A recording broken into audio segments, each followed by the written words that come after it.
Hello everyone, how are you all? I hope you guys are doing well in your houses. My name is Aswani Verma and I'm English tutor. And आज का जो video होने वाला है वो होने वाला है क्लास 11th की जो प्राइमरी बुक है हॉर्नबिल उसका पहला chapter. And the title of the chapter is as you can see the portrait of a lady. तो इस चैप्टर के बारे में बात करेंगे, पूरा एक्सप्लेनेशन मैं आपको दूंगा. जो डिफिकल्ट वर्ड मीनिंग्स आएंगे, जो डिफिकल्ट फ्रेजेस आएंगे, मैं उनकी मीनिंग आपको बताऊंगा. स्टिल अगर कोई लगता है आपको डाउट रिमेनिंग रह गया है, you can ask me in the comment section. चलिए विदाउट टाइम वेस्ट किए डायरेक्ट बात करते हैं अपने चैप्टर की. टाइटल को पहले देखते हैं कि the portrait of a lady. Before that मैं आपको कुछ बता देता हूँ कि इस चैप्टर का प्लॉट क्या है.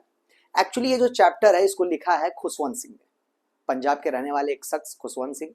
और इस चैप्टर में उन्होंने बात किया है अपने रिलेशनशिप के बारे में विथ हिज ग्रैंड मदर. जी हाँ, खुशवंत सिंह ने बात किया है कि उनका रिश्ता उनकी दादी के साथ कैसा था when he was a child. कब? जब वो बच्चे थे. तो शुरुआत से लेकर के मतलब जब वो बच्चे थे तो कैसा उनका रिश्ता था, कैसी बॉन्डिंग थी उनके दादी के साथ. फिर जैसे जैसे जो ऑथर है खुशवंत सिंह बड़े होते चले गए तो कैसे इस रिश्ते में बदलाव आता चला गया. ठीक है, over the period of time जाहिर सी बात है रिश्ते बदलते हैं, इमोशंस बदलते हैं, फीलिंग्स बदलती हैं. तो वही सब सारी बात किया है यहाँ पर खुशवंत सिंह ने उनके और उनके दादी के बीच उनका जो रिश्ता है. तो ये चैप्टर बहुत ही अच्छे से पोर्ट्रे करता है किस चीज को, लव एंड अफेक्शन को, प्रेम को. ठीक है, बॉन्डिंग को अच्छे से पोर्ट्रे करता है, ट्रू इंडियन वैल्यूज को. ठीक है, जो ग्रैंड मदर है वो बताएगा कि कैसे इंडियन वैल्यूज मतलब भारतीय परंपरा, भारतीय सभ्यता उनके अंदर कूट कूट के भरी थी. ये चैप्टर बात करेगा रिलीजियस फैक्टर को कि एक पर्सन कितना रिलीजियस हो सकता है, कितना डीप लव हो सकता है. ठीक है, किसके प्रति? भगवान के प्रति. साथ ही साथ ये बात करेगा ह्यूमैनिटी एंड काइंडनेस की. आपको दिखाया जाएगा कि जो ग्रैंड मदर है कितनी काइंड पर्सन है, वो कितनी काइंड पर्सनालिटी है, एक मानवता ह्यूमैनिटी उनके अंदर कितनी भरी पड़ी है. ठीक है, और साथ ही साथ ये चैप्टर बात करेगा भाई एक लोनलीनेस फेज को, कि कैसा फेज भी आता है लाइफ में जब इंसान लोनलीनेस महसूस करने लगता है और उस कंडीशन में वो क्या करता है अपनी लोनलीनेस को दूर करने के लिए. ठीक है, तो ये सारी चीजों को बहुत अच्छे से दर्शाता है चैप्टर. तो लेट्स सी, बहुत मजा आने वाला है इस चैप्टर में. बात करते हैं the portrait of a lady. Portrait का मतलब होता है चरित्र चित्रण, और किसका? लेडी का. तो लेडी किसको बोला गया है? जो ग्रैंड मदर है खुशवंत सिंह की, ऑथर की, उन्हीं को बोला गया है. चलिए बात करते हैं. कह रहा है notice these expressions in the text infer there meaning from the context. कह रहा है कि जो एक्सप्रेशंस ये सब दिए गए हैं इनको आप देखिए और इनकी मीनिंग जो है आप क्लियर करिए. तो ये सब सारे जो एक्सप्रेशंस हैं चैप्टर में आने वाले हैं. जब जब ये आएंगे मैं इनकी मीनिंग बताऊंगा आपको और ये सारी चीजें आपको क्लियर हो जाएंगी. ठीक है, चलिए डायरेक्ट मूव करते हैं अपने चैप्टर पर. स्टार्ट करते हैं फ्रॉम द बिगिनिंग. तो पहले मैं बता दूं कि इस चैप्टर के ऑथर कौन है? खुशवंत सिंह. और उन्होंने ही नैरेट किया है, मतलब उन्होंने ही इस चैप्टर को बताया है. ठीक है, खुशवंत सिंह अपने बारे में बात करेंगे, मतलब जहां भी आई, मी, माई ये सब आएगा टर्म आप समझ जाइए कि वो कौन बोल रहा होगा. वो बोल रहे होंगे खुशवंत सिंह. ठीक है, स्टार्ट करते हैं. कह रहे हैं कि my grand mother. Khushwant Singh बोल रहे हैं कि मेरी जो दादी थी लाइक एवरीबॉडीज ग्रैंड मदर, वो हर किसी के दादी की तरह he was an old woman. वो एक बूढ़ी महिला थी, ओल्ड वुमन थी.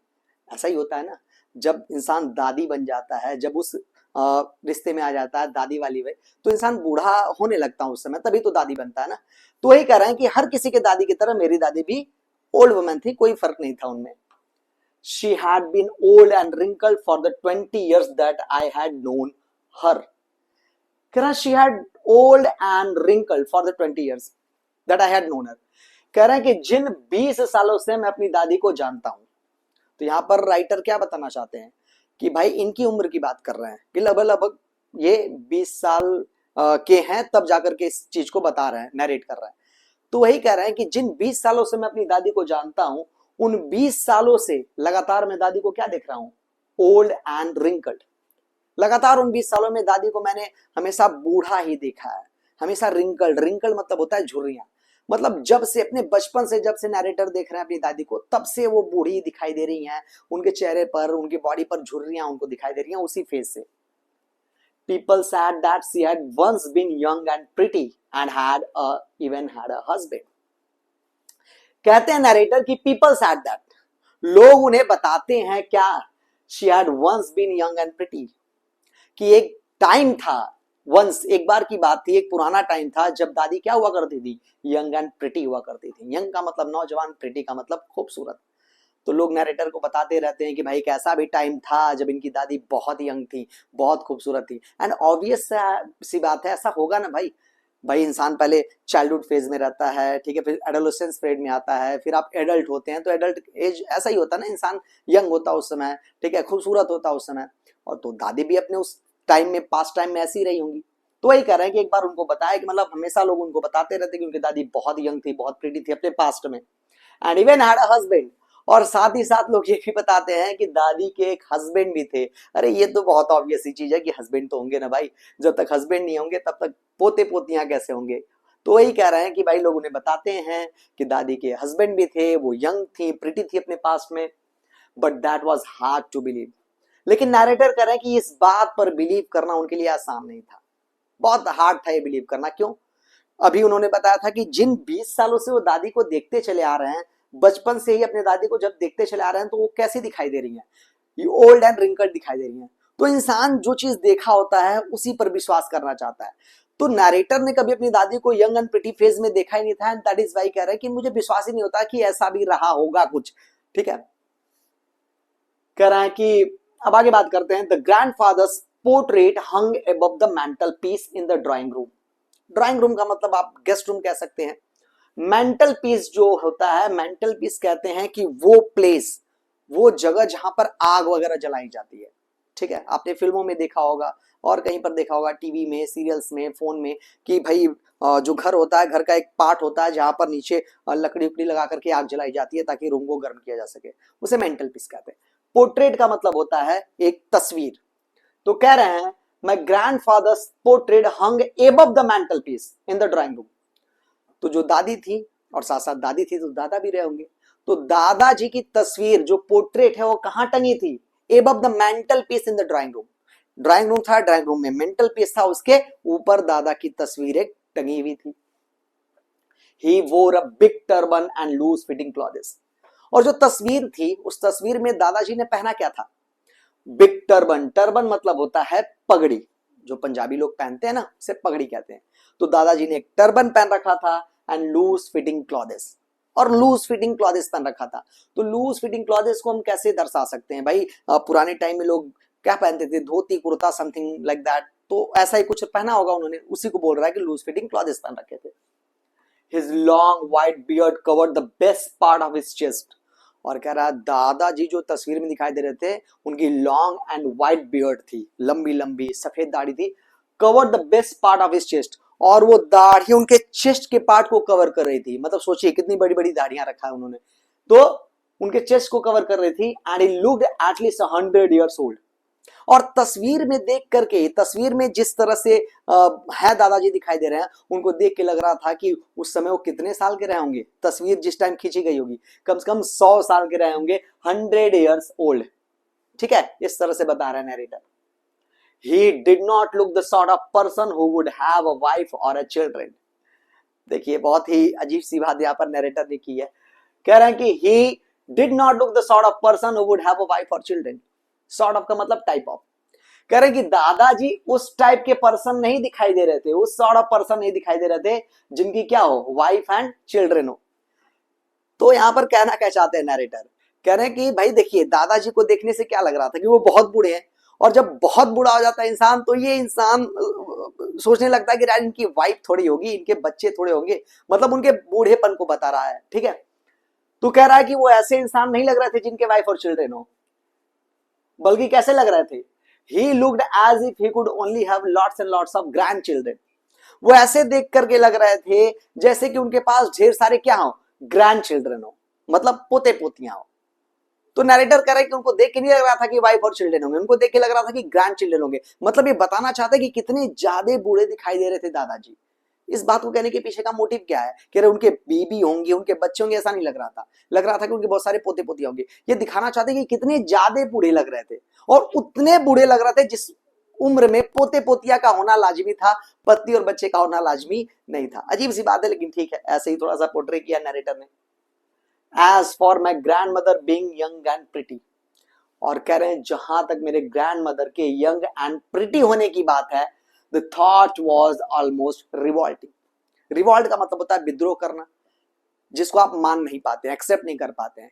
तो कह रहे हैं जहां तक मेरे ग्रैंड मदर के यंग एंड प्रिटी होने की बात है, ये थॉट इनको क्या कर रहा था, रिवॉल्ट कर रहा था, अर्थात इस बात को मानने के लिए तैयार नहीं थे जो नैरेटर थे। पहले ही बोल रहे हैं ना कि जितने 20 सालों से मैं उनको देख रहा हूं वैसे ओल्ड दिखाई दे रही हैं, तो ये बात हजम नहीं रही उनको कि एक टाइम पर वो यंग एंड प्रिटी भी रही होंगी।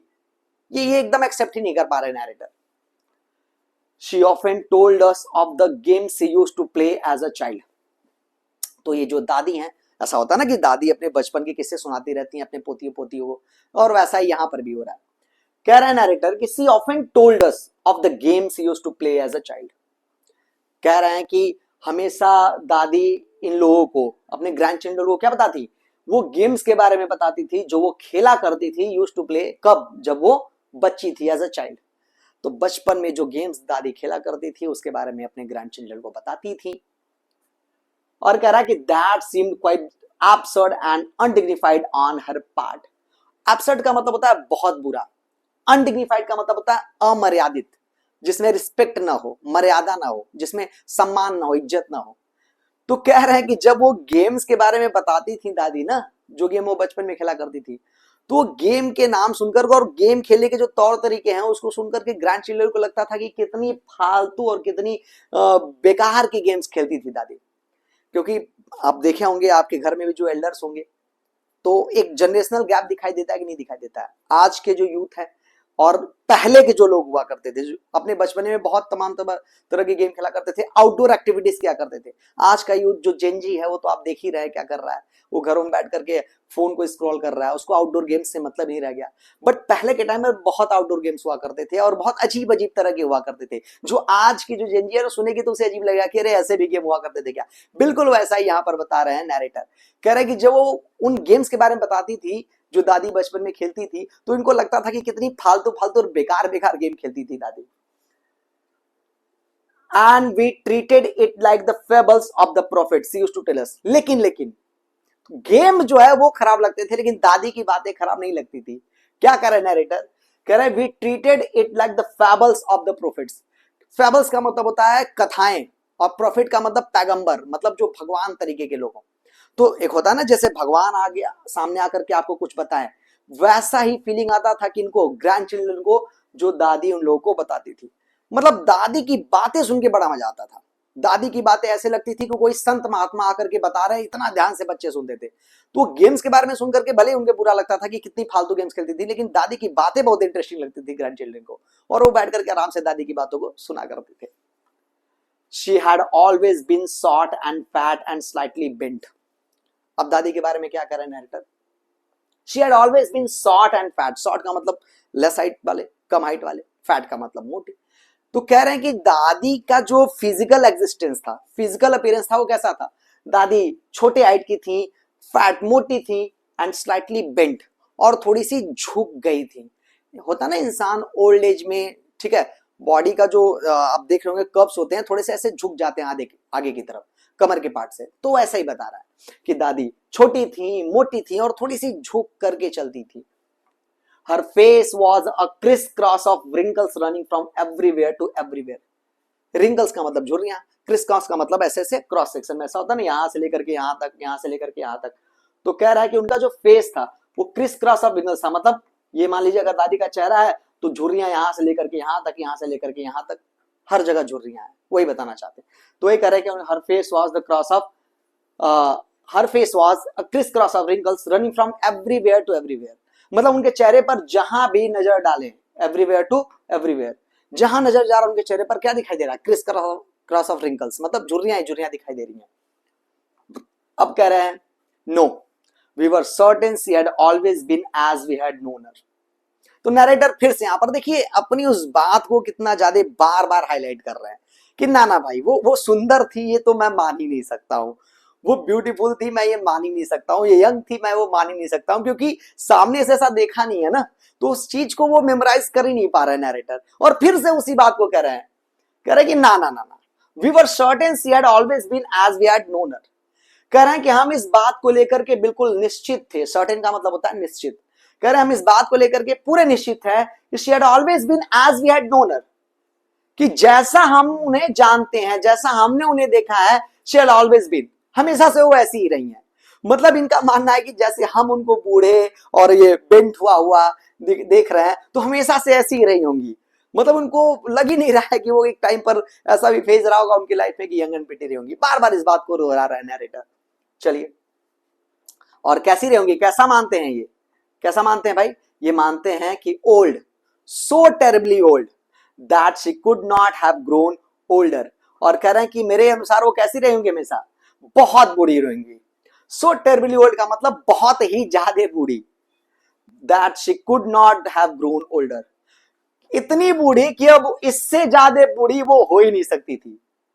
नरेटर का मानना है कि मतलब इतनी बूढ़ी दिखाई देती है उनकी दादी कि बस वो बूढ़ेपन का एक लास्ट स्टेज है, उससे ज्यादा बूढ़ा कोई हो नहीं सकता है। ऐसे नरेट कर रहा है, ऐसे बता रहे हैं अपने किसके बारे में, ग्रैंड मदर के बारे में। तो वही कर रहा है कि मेरी दादी हमेशा से बहुत बूढ़ी रही, मतलब हमेशा से मैंने जब से देखा उनको बहुत बूढ़ी रही है, इतना बूढ़ी हो चुकी हूँ कि इससे ज्यादा कोई बूढ़ा हो ही नहीं सकता है। And had stayed at the same age for 20 years. और कह रहे हैं कि मेरे अनुसार अगर मैं बताऊं तो मुझे लगता है कि दादी जो है मेरी सेम एज पर है। कितने सालों से? 20 सालों से। मतलब जिन 20 सालों से वो दादी को देखते चले आ रहे थे, 20 साल पहले भी दादी वैसी थी और आज भी दादी वैसी है। आज अगर इनको बहुत ज्यादा बूढ़ी दिखाई दे रही है तो 20 साल पहले भी उतनी ही बूढ़ी दिखाई देती थी। और कह रहे नरेटर को मुझे लग रहा है कि वो रुक गया एज उनका, सेम एज, मतलब लग रहा है कि 20 साल पहले भी जैसी थी आज भी वैसी ही है, कुछ बदलाव, कुछ चेंज उनके फिजिकल अपीयरेंस में आया नहीं है, ऐसा कह रहे हैं narrator. She could never have been pretty. फिर से वही बात, कितनी भाई वो दादी को एक ब्यूटीफुल और प्रिटी बोल क्या दिया, मतलब हजम ही नहीं हो रही है इनको भी बात। और देखिए, प्रिटी और ब्यूटीफुल, पहली बात तो मैंने दो वर्ड्स बोले, इन दोनों वर्ड्स में थोड़ा डिफरेंस है। प्रिटी आप किसे बोल सकते हैं? प्रिटी का मतलब भी खूबसूरत होता है, ब्यूटीफुल का मतलब भी खूबसूरत होता है। बट प्रिटी आप उसे बोल सकते हैं जो शारीरिक रूप से सुंदर हो, और ब्यूटीफुल आप उसे बोल सकते हैं जो शारीरिक रूप से सुंदर हो चाहे ना हो, लेकिन आंतरिक रूप से बहुत सुंदर हो, जिसके पास इनर ब्यूटी हो, स्पिरिचुअल ब्यूटी हो, उसे ब्यूटीफुल बोला जा सकता है। लेकिन जिसके पास सिर्फ और सिर्फ शारीरिक सुंदरता, उसे प्रिटी ही बोला जा सकता है। तो कह रहे हैं कि ना, she could never have been pretty. कह रहे हैं कि ना, शारीरिक सुंदरता की अगर बात करें तो ऐसा तो नहीं हो सकता है, मैं मान ही नहीं सकता हूं कि शारीरिक सुंदरता रही होगी कभी। But she was always beautiful. लेकिन क्या बोल रहे हैं, भले प्रिटी ना हो लेकिन वो ब्यूटीफुल तो हमेशा से थी। ब्यूटीफुल का मतलब वही स्पिरिचुअल ब्यूटी, इनर ब्यूटी, आंतरिक सुंदरता। सुंदरता किस चीज की? कैरेक्टर का, सुंदरता बिहेवियर का, सुंदरता नेचर का, सुंदरता मैनर का। ये सुंदरता हमेशा इनकी दादी के पास रहा है। मतलब बता रहे कि मेरी दादी शारीरिक रूप से सुंदर रही हो चाहे न रही हो, लेकिन एक इंसान के तौर पर, एक ह्यूमन बीइंग के तौर पर हमेशा ही बहुत खूबसूरत महिला रही है वो, ऐसा तो मैं पक्का कह सकता हूँ। नरेटर कर रहे, मतलब तारीफ कर रहे अपनी दादी के भाई। एक तरफ बेइज्जती भी कि ना शारीरिक सुंदरता तो नहीं हो सकती, लेकिन आंतरिक सुंदरता को एक्सेप्ट कर ले रहे हैं, क्योंकि भाई वो जानते हैं अपनी दादी को डीपली कि कैसी है उनकी दादी।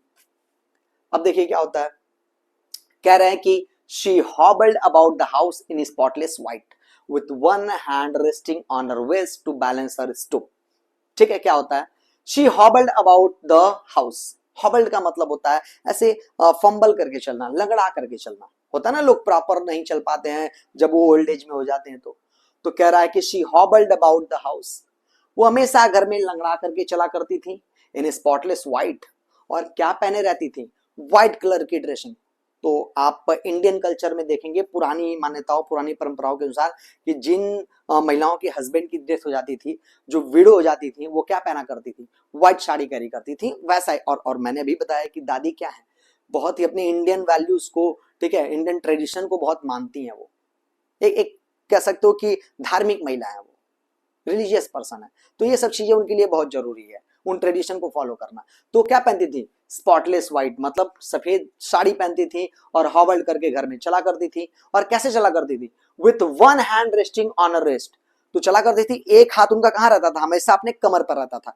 थोड़ा सा झुक गई थी ना, बेंट थी ना स्लाइडली, तो भाई अब झुक गई हैं तो थोड़ा सा बैलेंस बनाना पड़ेगा ना। तो वही करा कि एक हाथ हमेशा उनका कमर पर रहता था, टू बैलेंस हर स्टूप। क्यों हाथ कमर पर रखती थी? अपने स्टूप को, ठीक है, मतलब अपने स्टैंडिंग पोजीशन को बैलेंस करने के लिए, कि आराम से वो खड़ी हो सके। तो एक हाथ हमेशा कमर पर रखती थी, और क्या करती थी? एंड द अदर, और दूसरा हाथ हमेशा इनका कहां होता था भाई? उसकी बात कर रहे हैं। दूसरे हाथ की अगर बात करें तो वो होता था कहां पर? Telling the beads of a rosary. तो हमेशा जब वो चलती थी तो एक हाथ तो होता था इनकी कमर पर, जबकि दूसरा हाथ क्या करता था, telling the beads of a rosary. Telling का मतलब, वैसे तो टेल का मतलब होता है कहना बोलना, बट यहाँ पर टेल का मतलब कहने बोलने से नहीं है। यहाँ पर टेल का मतलब है काउंट करना। क्या मतलब है टेल का? काउंट करना, अर्थात गिनती करना। और बीट्स का मतलब क्या होता है? मन का। अगर हिंदी में इसको देखा जाए तो मन का। मन का किसे कहते हैं? आपने देखा होगा जो मोतियों की माला होती है, तो जो एक एक मोतियां होती है ना, उसको आप बीट्स कह सकते हैं। कई सारी मोतियों से मिलकर के बनी है वो माला, तो एक एक मोतियों को आप क्या कह सकते हैं? बीट्स कह सकते हैं। जैसे रुद्राक्ष की माला आपने देखी होगी, तो रुद्राक्ष की माला अलग अलग रुद्राक्ष को लेकर के उसको जोड़ जोड़ के बनाया जाता है, तो हर अलग अलग रुद्राक्ष को आप क्या बोल सकते हैं? बीट्स बोल सकते हैं। तो जब वो चलती थी तो क्या करती थी, एक हाथ अपने कमर पर और दूसरे हाथ से telling the beads of a rosary. Rosary का मतलब होता है माला। तो एक माला लिए रहती थी और माले को क्या करती रहती थी? माले के बीट्स को टेलिंग अर्थात काउंट करती रहती थी। आपने देखा होगा कि जो बहुत धार्मिक प्रवृत्ति के लोग होते हैं, माला वाला लेकर के ऐसे अपने हाथों में जपते रहते हैं, भगवान का नाम लेंगे और माले को गिनेंगे एक एक करके। ऐसा ही कुछ करती रहती थी कौन? दादी। तो भाई देखिए, पहले बता दिया स्पिरिचुअल पर्सन है, तो स्पिरिचुअलिटी दिखाई दी कि नहीं दिखाई दी? बिल्कुल दिखाई दी। अब देखिए, her silver locks were scattered untidily over her pale puckered face and her lips constantly moved in inaudible prayer. जो मीनिंग से देख लेते हैं। सिल्वर का मतलब यहां पर है व्हाइट कलर से, ठीक है। लॉक्स का मतलब जो बाल होते हैं, बालों का जो जूड़ा होता है ना, बालों को लोग नहीं ऐसे, महिला होती हैं बालों को ऐसे पीछे बांध लेती हैं, तो उसको लॉक बोल रहा है। स्कैटर्ड का मतलब क्या होता है? फैला हुआ। क्या होता है स्कैटर्ड का मतलब? फैला हुआ।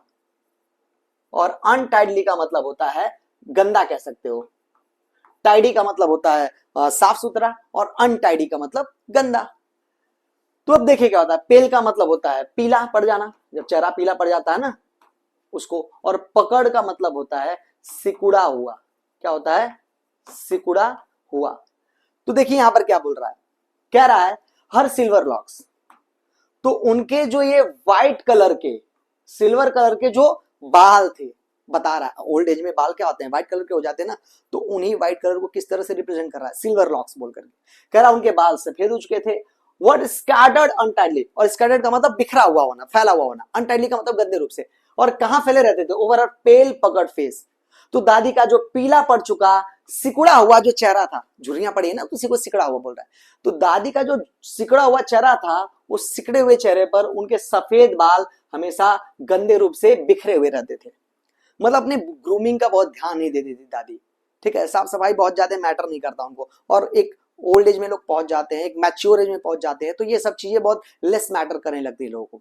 जब जब अपने प्राइम टाइम में होते हैं, जब वो प्राइम फेज ऑफ लाइफ में होते हैं, तो उस समय भाई अच्छे से रहना, बाल वाल झाड़ करके तैयार रह करके रहना, ये बहुत लोग करने की कोशिश करते हैं। लेकिन एक बड़े एज में जाने के बाद ये सब चीजें मैटर नहीं करती है, जो जैसा है वैसे ही अपना रह लेते हैं। तो कह रहा है कि दादी का जो चेहरा था ना, सिकड़ा हुआ चेहरा, उस पर उनके बाल बिखरे उखरे रहते थे हमेशा। And her lips constantly moved in inaudible prayer. Inaudible का मतलब जो सुनाई ना दे, जो सुनाई ना दे। तो हमेशा उनके बाल वाल बिखरे रहते हैं उनके चेहरे पर। और इनके जो लिप्स हैं, जो होठ हैं, मूव्ड कॉन्स्टेंटली, वो कॉन्स्टेंटली मूव करते रहते, मतलब लगातार हिलते रहते थे। और क्यों हिलते रहते थे? इन इनऑडिबल प्रेयर। प्रेयर का मतलब भगवान की प्रार्थना। तो वो हमेशा भगवान की प्रार्थना करती रहती थी, मतलब हमेशा भगवान को याद करती रहती थी। लेकिन जब याद करती थी, भगवान का नाम लेती थी, तो वो सुनाई नहीं देता था। मतलब आप उनको देख के समझ जाएंगे कि वो भगवान को याद कर रही हैं, होठ हिल रहे हैं। और ऐसा आपने देखा भी होगा, आपके घर में भी आपकी दादी होंगी, जो ओल्ड एज पर्सन है, जो नानी होंगी, वो लोग भी शायद ऐसा करती होंगी कि भगवान को याद करती रहती होंगी, भगवान का नाम जपती रहती होंगी, भले किसी को सुनाई नहीं दे रहा हो, लेकिन उनके मन में चल रहा है। तो वही कह रहा है कि दादी भी भगवान का नाम जपती रहती थी हमेशा। Yes, she was beautiful.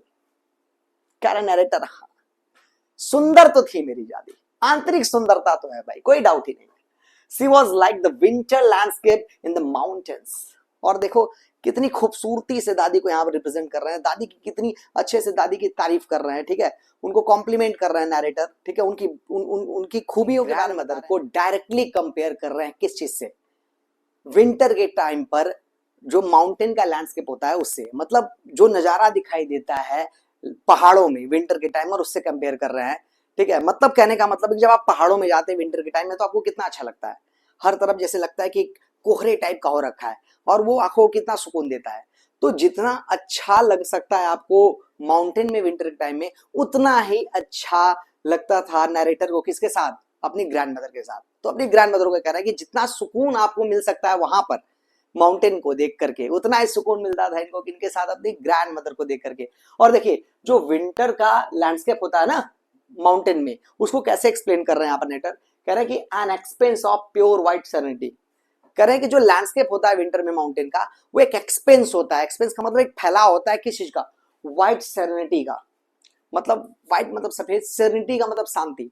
तो आपने देखा होगा ना कि सफेद शांति क्यों बोल रहा है, सफेद अर्थात कोहरे जैसा वातावरण हो जाता है कि नहीं हो जाता माउंटेन्स में विंटर के टाइम पर, बिल्कुल वैसा ही बता रहे हैं कि जैसे एकदम लगता है कि बहुत शांति हो, कोहरा हो रखा, और उस समय कितना प्यारा लगता है, उसमें कितना पीस और कितना कंटेंटमेंट मिलता है, कितना सुकून मिलता है। तो उतना ही सुकून देती थी ग्रैंड मदर, कौन, नरेटर को, उतना ही अच्छा लगता था ग्रैंड मदर का साथ नरेटर को। चलिए आगे देखते हैं। My grand mother and I were good friends. कह रहे हैं मेरी ग्रैंड मदर जो थी और मैं बहुत अच्छे दोस्त थे। अब यहां से देखिए चीजों को बहुत ध्यान से पढ़िएगा आप, क्योंकि यहां से फेजेस ऑफ लाइफ स्टार्ट हो रहे हैं। ये कब की बात है, कब बता रहे कि हम अच्छे दोस्त थे, जब ये लोग गांव में रहते थे। समझ में आ रहा है कि नहीं आ रहा, अभी वो चीज आगे आएगी। तो ये लोग गांव में रहते थे, और जब ये फिर आगे जैसे जैसे लाइफ बढ़ेगी, ठीक है, डिफरेंट डिफरेंट पार्ट्स आएंगे, और जो रिश्ता है वो कैसे चेंज होगा आगे चल करके आपको दिखाई देगा। तो यहां से बहुत ध्यान से पढ़िए क्या कह रहा है, क्या कह रहा है नरेटर।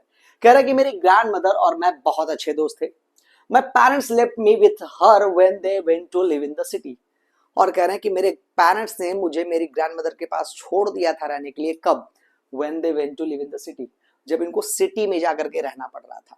तो कुछ कारण था कि जब छोटे थे नरेटर तो उनके पेरेंट्स को शहर जाना पड़ा, और वो नरेटर को साथ नहीं लेके जा सकते थे, खुशवंत सिंह को साथ नहीं लेके जा सकते थे, इसलिए उन्होंने भाई इनकी ग्रैंड मदर के पास छोड़ दिया, जो कहाँ रहती थी, गांव में रहती थी। And we were constantly together. और करा उस दिन के बाद से, जब से पेरेंट्स ने छोड़ा था इनके साथ, उस दिन के बाद से हम सभी लोग, सभी नहीं अर्थात ये और इनकी ग्रैंड मदर, कह रहे कि कॉन्स्टेंटली टुगेदर, हम साथ में रहते थे। She used to wake me up in the morning. Wake me up का मतलब जगा देना। तो वो क्या करती थी ग्रैंड मदर, सुबह सुबह इनको जगा दिया करती थी, and get me ready for school. और जगाने के बाद क्या करती थी, इनको स्कूल के लिए रेडी करती थी। She said her morning prayer in a monotonous sing song. और कह रहे हैं कि जब वो इनको रेडी कर रही होती थी, जब तैयार कर रही होती थी, तो क्या करती थी, मॉर्निंग प्रेयर, अब भगवान को याद कर रही होती थी दादी। मोनोटोनस सिंग सॉन्ग का मतलब गाना गाती रहती थी, भगवान को याद कर रही होती थी उस समय जब इनको तैयार करती थी। While she bath and dressed me. तो वही कह रहा है कि जब वो इनको नहलाती थी, जब इनको ड्रेस पहनाती थी, कपड़े पहनाती थी, तो अपना प्रेयर करती रहती थी, बोलती रहती थी। इन द होप, और कुछ उम्मीद था उनको, जो ये प्रेयर बोलती थी ना नरेटर को तैयार करने के टाइम पर, किसी उम्मीद से करती थी। किस उम्मीद से, किस होप से, दैट आई वुड लिसन, इस उम्मीद से कि नरेटर भी सुनेंगे उस प्रेयर को, and get to know it by heart. Get to know it by heart का मतलब होता है उसे याद कर लेना, एकदम दिल से अपने मन में बसा लेना। तो नरेटर को तैयार करते टाइम वो प्रेयर इसलिए बोलती रहती थी कि नरेटर भी उस प्रेयर को सुने, लिसन करें और उसे याद कर लें। वो एक स्पिरिचुअल लेडी थी, वो एक रिलीजियस लेडी थी, तो जाहिर सी बात है जो जैसा होता है वो सामने वाले को भी चाहता है वैसा ही बन जाए। और ये तो बहुत अच्छी बात है, किसी को स्पिरिचुअलिटी देना, रिलीजियस एस्पेक्ट देना। तो चाहती थी कि जितनी रिलीजियस वो है, उतनी रिलीजियस कौन बने, उनका पोता बने। तो वो प्रेयर करती रहती थी अपने पोते के सामने ताकि वो याद कर ले। आगे देखते हैं क्या होता है। अब कह रहे हैं I listen because I loved her voice. तो देखो यहां नरेटर क्या कह रहे हैं ये भी सुनते थे, जब वो प्रेयर इनकी ग्रैंड मदर बोलती रहती थी उस प्रेयर को ये भी सुनते थे। क्यों, because I loved her voice, क्योंकि इन्हें अपनी दादी की आवाज बहुत पसंद थी। तो सुनने के पीछे का रीजन क्या था, अपनी दादी की आवाज को पसंद करते थे इसलिए सुनते थे। But never bother to learn it. कह रहे हैं लेकिन मैंने कभी उसे याद करने की कोशिश नहीं की। सुन लेते थे, दादी जो प्रेयर कर रही होती सुन लेते थे, लेकिन याद करने का कोई इरादा नहीं था। तो आज का जनरेशन भाई, छोटे बच्चे होते हैं, उनको खेलने कूदने में ज्यादा इंटरेस्ट आता है, कहाँ ये प्रेयर, कहाँ भगवान को उतना याद करने का उनके पास टाइम होता है। तो वही कह रहा है नैरेटर कि मैं सुनता था उनकी आवाज को क्योंकि मुझे अच्छा लगता था, याद बात नहीं करना था मुझे, कुछ भी मन नहीं लगता था मेरा इन सब चीजों में। अब देखो क्या होता है। Then she would fetch my wooden slate. Fetch का मतलब होता है ब्रिंग। क्या मतलब होता है, ब्रिंग अर्थात लाना। तो जब वो इनको नहला देती थी, कपड़े पहना देती थी, तो उसके बाद क्या करती थी, वो इनका वुडन स्लेट लेकर के आती थी। वुडन का मतलब लकड़ी का, स्लेट का मतलब आपने देखा होगा पास्ट टाइम में, आपने तो नहीं पढ़ा होगा स्लेट पर, आपके पेरेंट्स ने जरूर पढ़ा होगा। एक स्लेट होता था, ठीक है, चौकोर आकार में, और बच्चे चाक से उस पर लिखते थे, ठीक है, तो उसको स्लेट कहते थे। तो तैयार करने के बाद उनको स्लेट लेकर के आती थी, which she had already washed and plastered with yellow chalk।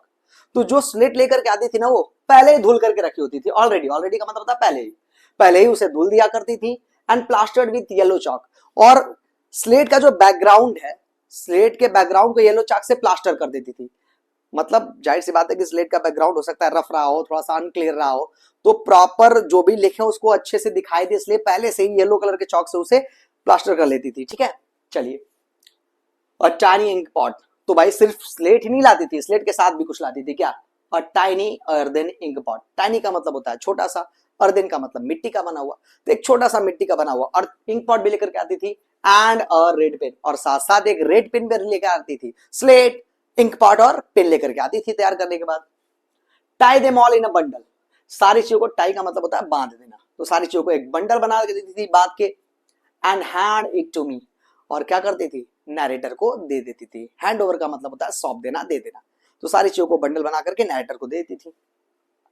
After a breakfast, अब कह रहे नरेटर की इन सब सारी चीजों के बाद, जब भाई नला धुला लिया, सारा सामान दे दिया पढ़ाई का, फिर क्या करना होता था? ब्रेकफास्ट। लेकिन कह रहे हैं कि आफ्टर अ ब्रेकफास्ट, ब्रेकफास्ट के बाद। और ब्रेकफास्ट में खाते क्या थे? Of a thick stale chapati. Thick का मतलब मोटा सा, स्टेल का मतलब बासी, अर्थात एक दिन पुराना। तो एक मोटी सी बासी रोटी ये खाते थे ब्रेकफास्ट में, with little butter and sugar spread on it. और वो ऐसी सूखी रोटी नहीं खाते थे, उस रोटी के ऊपर हल्का सा बटर फैला हुआ था, हल्का सा शुगर।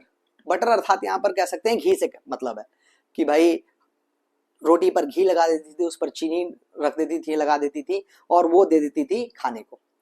ये बहुत ही एक कह सकते हो कि हमारे टाइम पर जब हम छोटे हुआ करते थे, जब हम स्कूल जाया करते थे, तो बहुत फेवरेट फूड हुआ करता था हम लोग का। मैक्सिमम यही चीजें हम लोग खाते थे। आप आज का जनरेशन या आप जो लोग भी देख रहे हैं, शायद आपने खाया हो कि नहीं खाया, हम लोगों ने तो बहुत खाया है, मजा भी आता था खाने में।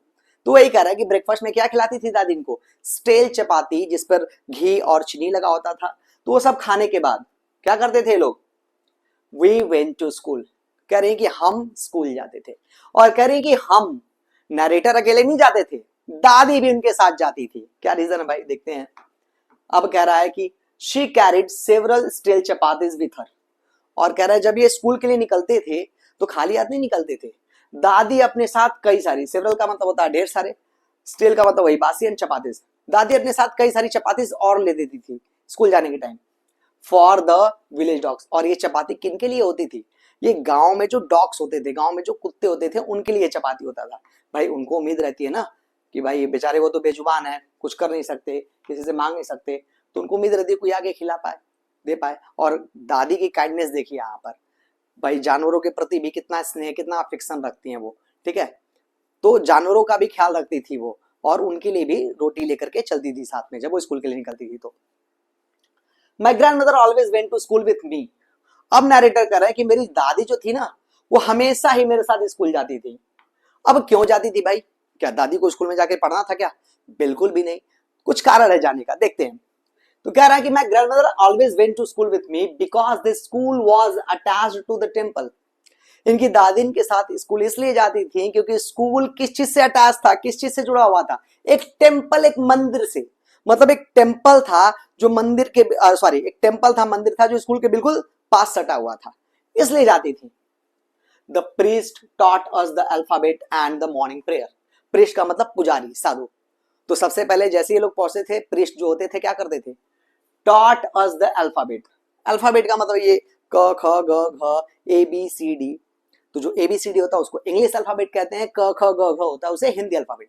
तो जो पुजारी होते थे सबसे पहले वो बच्चों को अल्फाबेट सिखाते थे, एंड द मॉर्निंग प्रेयर। और मॉर्निंग प्रेयर, प्रेयर अर्थात फिर से भाई भगवान की प्रार्थना, भगवान को याद करना। तो ये तो बहुत मस्त काम होता है, सुबह सुबह के टाइम हम सबको भगवान को याद करना चाहिए। तो वही बात है, जैसे ही नरेटर पहुंचते थे स्कूल, पुजारी पहले से वहां होते थे, वो इनको अल्फाबेट सिखाते थे, मॉर्निंग प्रेयर सिखाते थे। और क्या होता था आगे? While the children sat in rows on either side of the veranda। veranda मतलब होता है बरामदा, कह सकते हैं आप, एक तरह का गलियारा कह सकते हैं आप। तो क्या कह रहे हैं यहाँ पर? While the children sat, sat का मतलब बैठना, row का मतलब एक लाइन में, ठीक है ना, जैसे एक लाइन से यहाँ पर लोग बैठे हुए हैं तो ये क्या हो गया, रो हो गया। तो कह रहे हैं कि while the children sat in rows on either side of the veranda, और either side का मतलब होता है किसी एक साइड, मतलब अगर ये मान लीजिए दो साइड है, एक यहाँ एक यहाँ, और बोले either side तो मतलब किसी एक साइड, दोनों में से किसी एक साइड। तो कह रहे हैं कि जब ये लोग पहुंचते थे तो जो बच्चे थे लाइन लगा करके वेरांदा में बैठ जाते थे, वेरांदा की किसी एक साइड में बैठ जाते थे, ठीक है ना, सिंगिंग द अल्फाबेट, और बैठ करके क्या करते थे, अल्फाबेट अर्थात वही क ख ग घ एबीसीडी वो बोलते थे, और the prayer in a chorus, या तो फिर क्या कर रहे होते थे, प्रेयर कर रहे होते थे। और कोरस का मतलब होता है कि एक साथ किसी बात को कहना या बोलना। तो बच्चे प्रेयर बोल रहे हो या अल्फाबेट बोल रहे हो, कैसे करते थे, कोरस में करते थे एक साथ। अरे आप लोगों ने देखा होगा जैसे छोटे बच्चों के क्लास में अभी भी आप जाएंगे तो होता ना कि एक बंदा खड़ा होता है, वो बोलता है 2 1 जा, तो दूसरे बोलते हैं 2 2 2 जा 4, ठीक है। जैसे वो बोलेगा ए फॉर, तो दूसरे सभी लोग मिलकर के बोलेंगे एप्पल, तो एक साथ बोल रहे हैं ना कि उस चीज को, तो वही हो गया कोरस। तो बच्चे सारे लोग बच्चे मिलकर के कोरस में वो अल्फाबेट बोलते थे, मॉर्निंग प्रेयर बोलते थे, ठीक है। माई ग्रैंडमदर सैट इनसाइड, और इनकी ग्रैंडमदर क्या करती थी, वो मंदिर के अंदर, इनसाइड का मतलब मंदिर के अंदर चली जाती थी, रीडिंग द स्क्रिप्चर्स। स्क्रिप्चर का मतलब होता है वेद शास्त्र, जो हमारे सनातन धर्म है, जो हमारा हिंदू धर्म है, ठीक है, उसमें बहुत सारे वेद बहुत सारे शास्त्र होते हैं ना, उसी की बात कर रहा है, उसको कहते हैं स्क्रिप्चर। तो इनकी दादी भाई धार्मिक पर्सन है ना, ठीक है, स्पिरिचुअल लेडी है, वो रिलीजियस पर्सन है, तो उनको किस चीज में रुचि है, भगवान के वेद में, शास्त्र में, ठीक है, इन सब चीजों में। तो वो अंदर बैठ जाती थी और अपना वेद शास्त्र पढ़ती रहती थी। अब क्या होता है आगे, कह रहा है कि when we had both finished, कह रहे हैं जब दोनों लोग अपना अपना काम कर लेते थे, इधर नरेटर भी पढ़ाई पूरी कर ली अपनी, और इधर जो ग्रैंड मदर वो भी शास्त्र पढ़ ली अपना बैठ करके अंदर, फिर क्या होता था, we would walk back together. उसके बाद ये दोनों लोग मिलकर के वापस, वॉक बैक का मतलब घर की तरफ जाते थे। This time the village dogs would meet us at the temple door, और घर जाने के टाइम विलेज डॉग्स कहां मिलते थे इनको, अरे रोटी भी तो लाई रहती थी ना विलेज डॉग्स के लिए, ऑब्वियस सी बात है, तो उनको खिलाना भी तो है भी। तो इस बार जब ये वापस जाते थे तो विलेज टेम्पल, सॉरी क्या कह रहा है, टेम्पल डोर, जो टेम्पल डोर है मतलब मंदिर का जो दरवाजा है, वहीं पर विलेज डॉग्स इनको मिल जाते थे। और ये क्या करते थे, they followed us to our home, और ये विलेज डॉग्स, फॉलो का मतलब होता है पीछे पीछे लग जाना, और ये विलेज डॉग्स होते थे वो नैरेटर और उनकी ग्रैंडमदर के पीछे पीछे लग जाते थे, उनके पीछे पीछे चलने लगते थे, क्या करते हुए, ग्रॉलिंग एंड फाइटिंग। ग्रॉलिंग का मतलब होता है गुर्राना, तो कुत्ते ऐसे होते हैं ना गुस्से में गुर्राते हैं एकदम, वैसे गुर्राते थे। फाइटिंग मतलब एक दूसरे से लड़ते थे, किस लिए, with each other for the chapatis we threw to them, उन चपातीज के लिए लड़ते थे, उन रोटियों के लिए लड़ते थे, जो रोटियां, थ्रू का मतलब फेंकना, जो रोटियां उनकी तरफ फेंकते थे कौन, नैरेटर और उनकी ग्रैंडमदर। जो रोटियां लाए रहते थे तो रास्ते में चलते जाते थे और ऐसे फेंकते जाते थे रोटियों को, और कुत्ते जो है उस रोटी को लेने के लिए, पाने के लिए एक दूसरे से झगड़ा कर रहे होते थे, ठीक है, जल्दी पहुंच जाना, जल्दी पा लेने के लिए। चलिए क्लियर हो गया होगा आपको, आगे देखते हैं। अब कह रहा है कि when my parents were comfortably settled in the city, अब इनके पेरेंट्स चले गए थे ना सिटी में, इनको छोड़ करके इनकी ग्रैंडमदर के पास। अब कह रहा है कि when my parents comfortably settled in the city, comfortably settle का मतलब होता है आराम से एकदम व्यवस्थित हो जाना, ठीक है। तो जब इनके पेरेंट्स कंफर्टेबली सेटल हो गए सिटी में, they sent for us. Sent for का मतलब होता है बुलाना। देखिए वैसे तो सेंड का मतलब होता है भेजना, लेकिन अगर वही फॉर लग जाए उसमें, ये फ्रेजल वर्ब है, तो इसका मतलब बदल जाता है, इसका मतलब हो जाता है बुलाना। तो जब इनके पेरेंट्स कंफर्टेबली सेटल हो गए सिटी में, तो दे सेंट फॉर अस का मतलब उन लोगों ने हमें भी बुला लिया। अर्थात ये जो ग्रैंड मदर और ग्रैंड चाइल्ड साथ में रह रहे थे गांव में ना, तो इनके पेरेंट्स ने बोला कि नहीं अब गांव में नहीं रहेंगे, ये हमारे साथ रहेंगे, इन्होंने इनको शहर बुला लिया। अब देखिए चीजें यहाँ से कैसे कैसे चेंज होती है। गांव में इनका रिश्ता कैसा था, कितना ब्यूटीफुल रिश्ता है, प्यार से एक साथ रहते हैं गांव में, सिर्फ दो ही लोग हैं, ठीक है। ग्रैंड मदर कितना प्यार करती हैं अपने पोते से, अपने बच्चे को उठाती हैं, खिलाती पिलाती हैं, ठीक है, उनको उसको स्कूल के लिए रेडी करती हैं, उसके साथ स्कूल जाती हैं, स्कूल से वापस आती हैं, तमाम चीजें देखी कि नहीं देखी आपने। तो एक बहुत ही डीप लव एंड अफेक्शन है कि नहीं यहाँ पर। लेकिन अब आगे देखिए क्या होता है, जब ये लोग शहर में चले गए रहने के लिए, that was a turning point of our relationship. Turning point का मतलब होता है एक बदलाव। कह रहे कि अब हमारे रिश्ते में, हमारे फ्रेंडशिप में, हमारे दोस्ती में एक टर्न आया, एक बदलाव आया, एक चेंज आने वाला था यहाँ पर। शहर में जाते ही रिश्ता थोड़ा सा बदला, चेंज हुआ। कैसे चेंज हुआ? पॉजिटिवली हुआ कि निगेटिवली हुआ? मैं आपको पहले बता देता हूं, निगेटिवली चेंज आया। ठीक है, कैसा निगेटिव चेंज आता है देखते हैं। कह रहे हैं कि although we shared the same room, although का मतलब होता है भले ही, तो कह रहा है कि भले ही शहर में भी ये लोग सेम रूम शेयर करते थे, अर्थात शहर में भी एक ही रूम में रहते थे। My grandmother no longer came to school with me, लेकिन अब ग्रैंड मदर स्कूल नहीं जा पाती है इनके साथ। गांव में तो स्कूल जाती थी अपने पोते के साथ, नरेटर के साथ, लेकिन शहर में ये चीज नहीं हो पा रहा है। शहर में ये स्कूल नहीं जा पा रही अपने पोते के साथ। क्यों नहीं जा पा रही? उसका भी तो कारण होगा कुछ ना, क्योंकि I use to go to an English school in a motor bus. क्योंकि अब नरेटर कहां जाते हैं? एक इंग्लिश मीडियम स्कूल में, और वो भी किस चीज से जाते हैं? मोटर बस से जाते हैं। मतलब भाई इंग्लिश मीडियम स्कूल्स जो होते हैं शहरों में, प्रॉपर मोटर बस लगी होती है बच्चों को कैरी करने के लिए। ठीक है, यहां से वहां लाती है, ले जाती है, सब करती है। तो वही कह रहा है कि एक मोटर बस के से जाते थे अब नरेटर, और शहर के स्कूल में। ठीक है, और इंग्लिश मीडियम स्कूल में जाते थे। सारी चीजें बदल गई। वहां पर मंदिर था, मंदिर से पास सटा हुआ स्कूल था, छोटा सा, वहां इंग्लिश मीडियम स्कूल नहीं था, और साथ साथ पैदल जाना था। तो नरेटर की दादी जो चली जाती थी, लेकिन अब नहीं हो पा रहा ऐसा। There were no dogs in the streets, और कह रहा कि अब शहर में कुत्ते, डॉग्स भी तो नहीं मिल रहे हैं जिनको खिला पिला पाए। And she took to feeding sparrows in the courtyard of our city house. तो अब देखो कई सारे चेंजेस आए। सबसे पहले चेंज क्या आया कि नैरेटर के साथ वो स्कूल नहीं जा पा रही है। ठीक है, और दूसरा चेंज क्या आया कि अब कुत्ते भी नहीं मिल रहे हैं खिलाने के लिए, क्योंकि ये जाती थी स्कूल तभी तो कुत्तों को खिलाती थी, लेकिन अब जा ही नहीं रहे तो कहां से खिलाएंगे। एंड इसीलिए थोड़ा सा चेंज किया इन्होंने अपने रूटीन में। किसने? ग्रैंड मदर ने। उन्होंने किनको खिलाना शुरू कर दिया? Feeding sparrows in the courtyard. Courtyard का मतलब होता है आंगन, घर का आंगन होता है ना आपका, उसे कहते हैं कोर्टयार्ड। तो इनके घर के आंगन में स्पैरोज आते थे। कुछ स्पैरोज का मतलब होता है गौरैया। गौरैया एक चिड़िया होती है, आपने देखा होगा, हल्के से ग्रे कलर की होती है वो। अब धीरे धीरे एक्सटिंक्ट हो रही है, विलुप्त हो रही है, बहुत कम देखने को मिलती है। ठीक है, तो वही कह रहा है कि अब क्योंकि कुत्ते नहीं मिल रहे हैं खिलाने पिलाने के लिए, तो ग्रैंड मदर ने किनको खिलाना पिलाना शुरू कर दिया? किसको फीड करना शुरू कर दिया? स्पैरोज को। समझ में आ रहा कि नहीं आ रहा? क्योंकि भाई उनकी आदत है ना, ये एक रूटीन है, एक नेचर है उनका, और इंसान अपना नेचर जल्दी चेंज नहीं कर पाता है। भाई वाइल्ड लाइफ के प्रति, जानवरों के प्रति एक जो लगाव है, इनका प्रेम है, वो अभी खत्म नहीं हो पा रहा है इनसे। ठीक है ना, पहले उधर कुत्तों को खिलाती थी गांव में, लेकिन अब शहर में गौरव को खिला करके अपना काम चलाती है अपने मन की संतुष्टि के लिए। चलिए आगे देखते हैं। अब कह रहा है, क्या कह रहा है? कह रहा है कि as the years rolled by, कह रहा है जैसे जैसे साल गुजरते गए। रोल्ड बाय का मतलब गुजरना।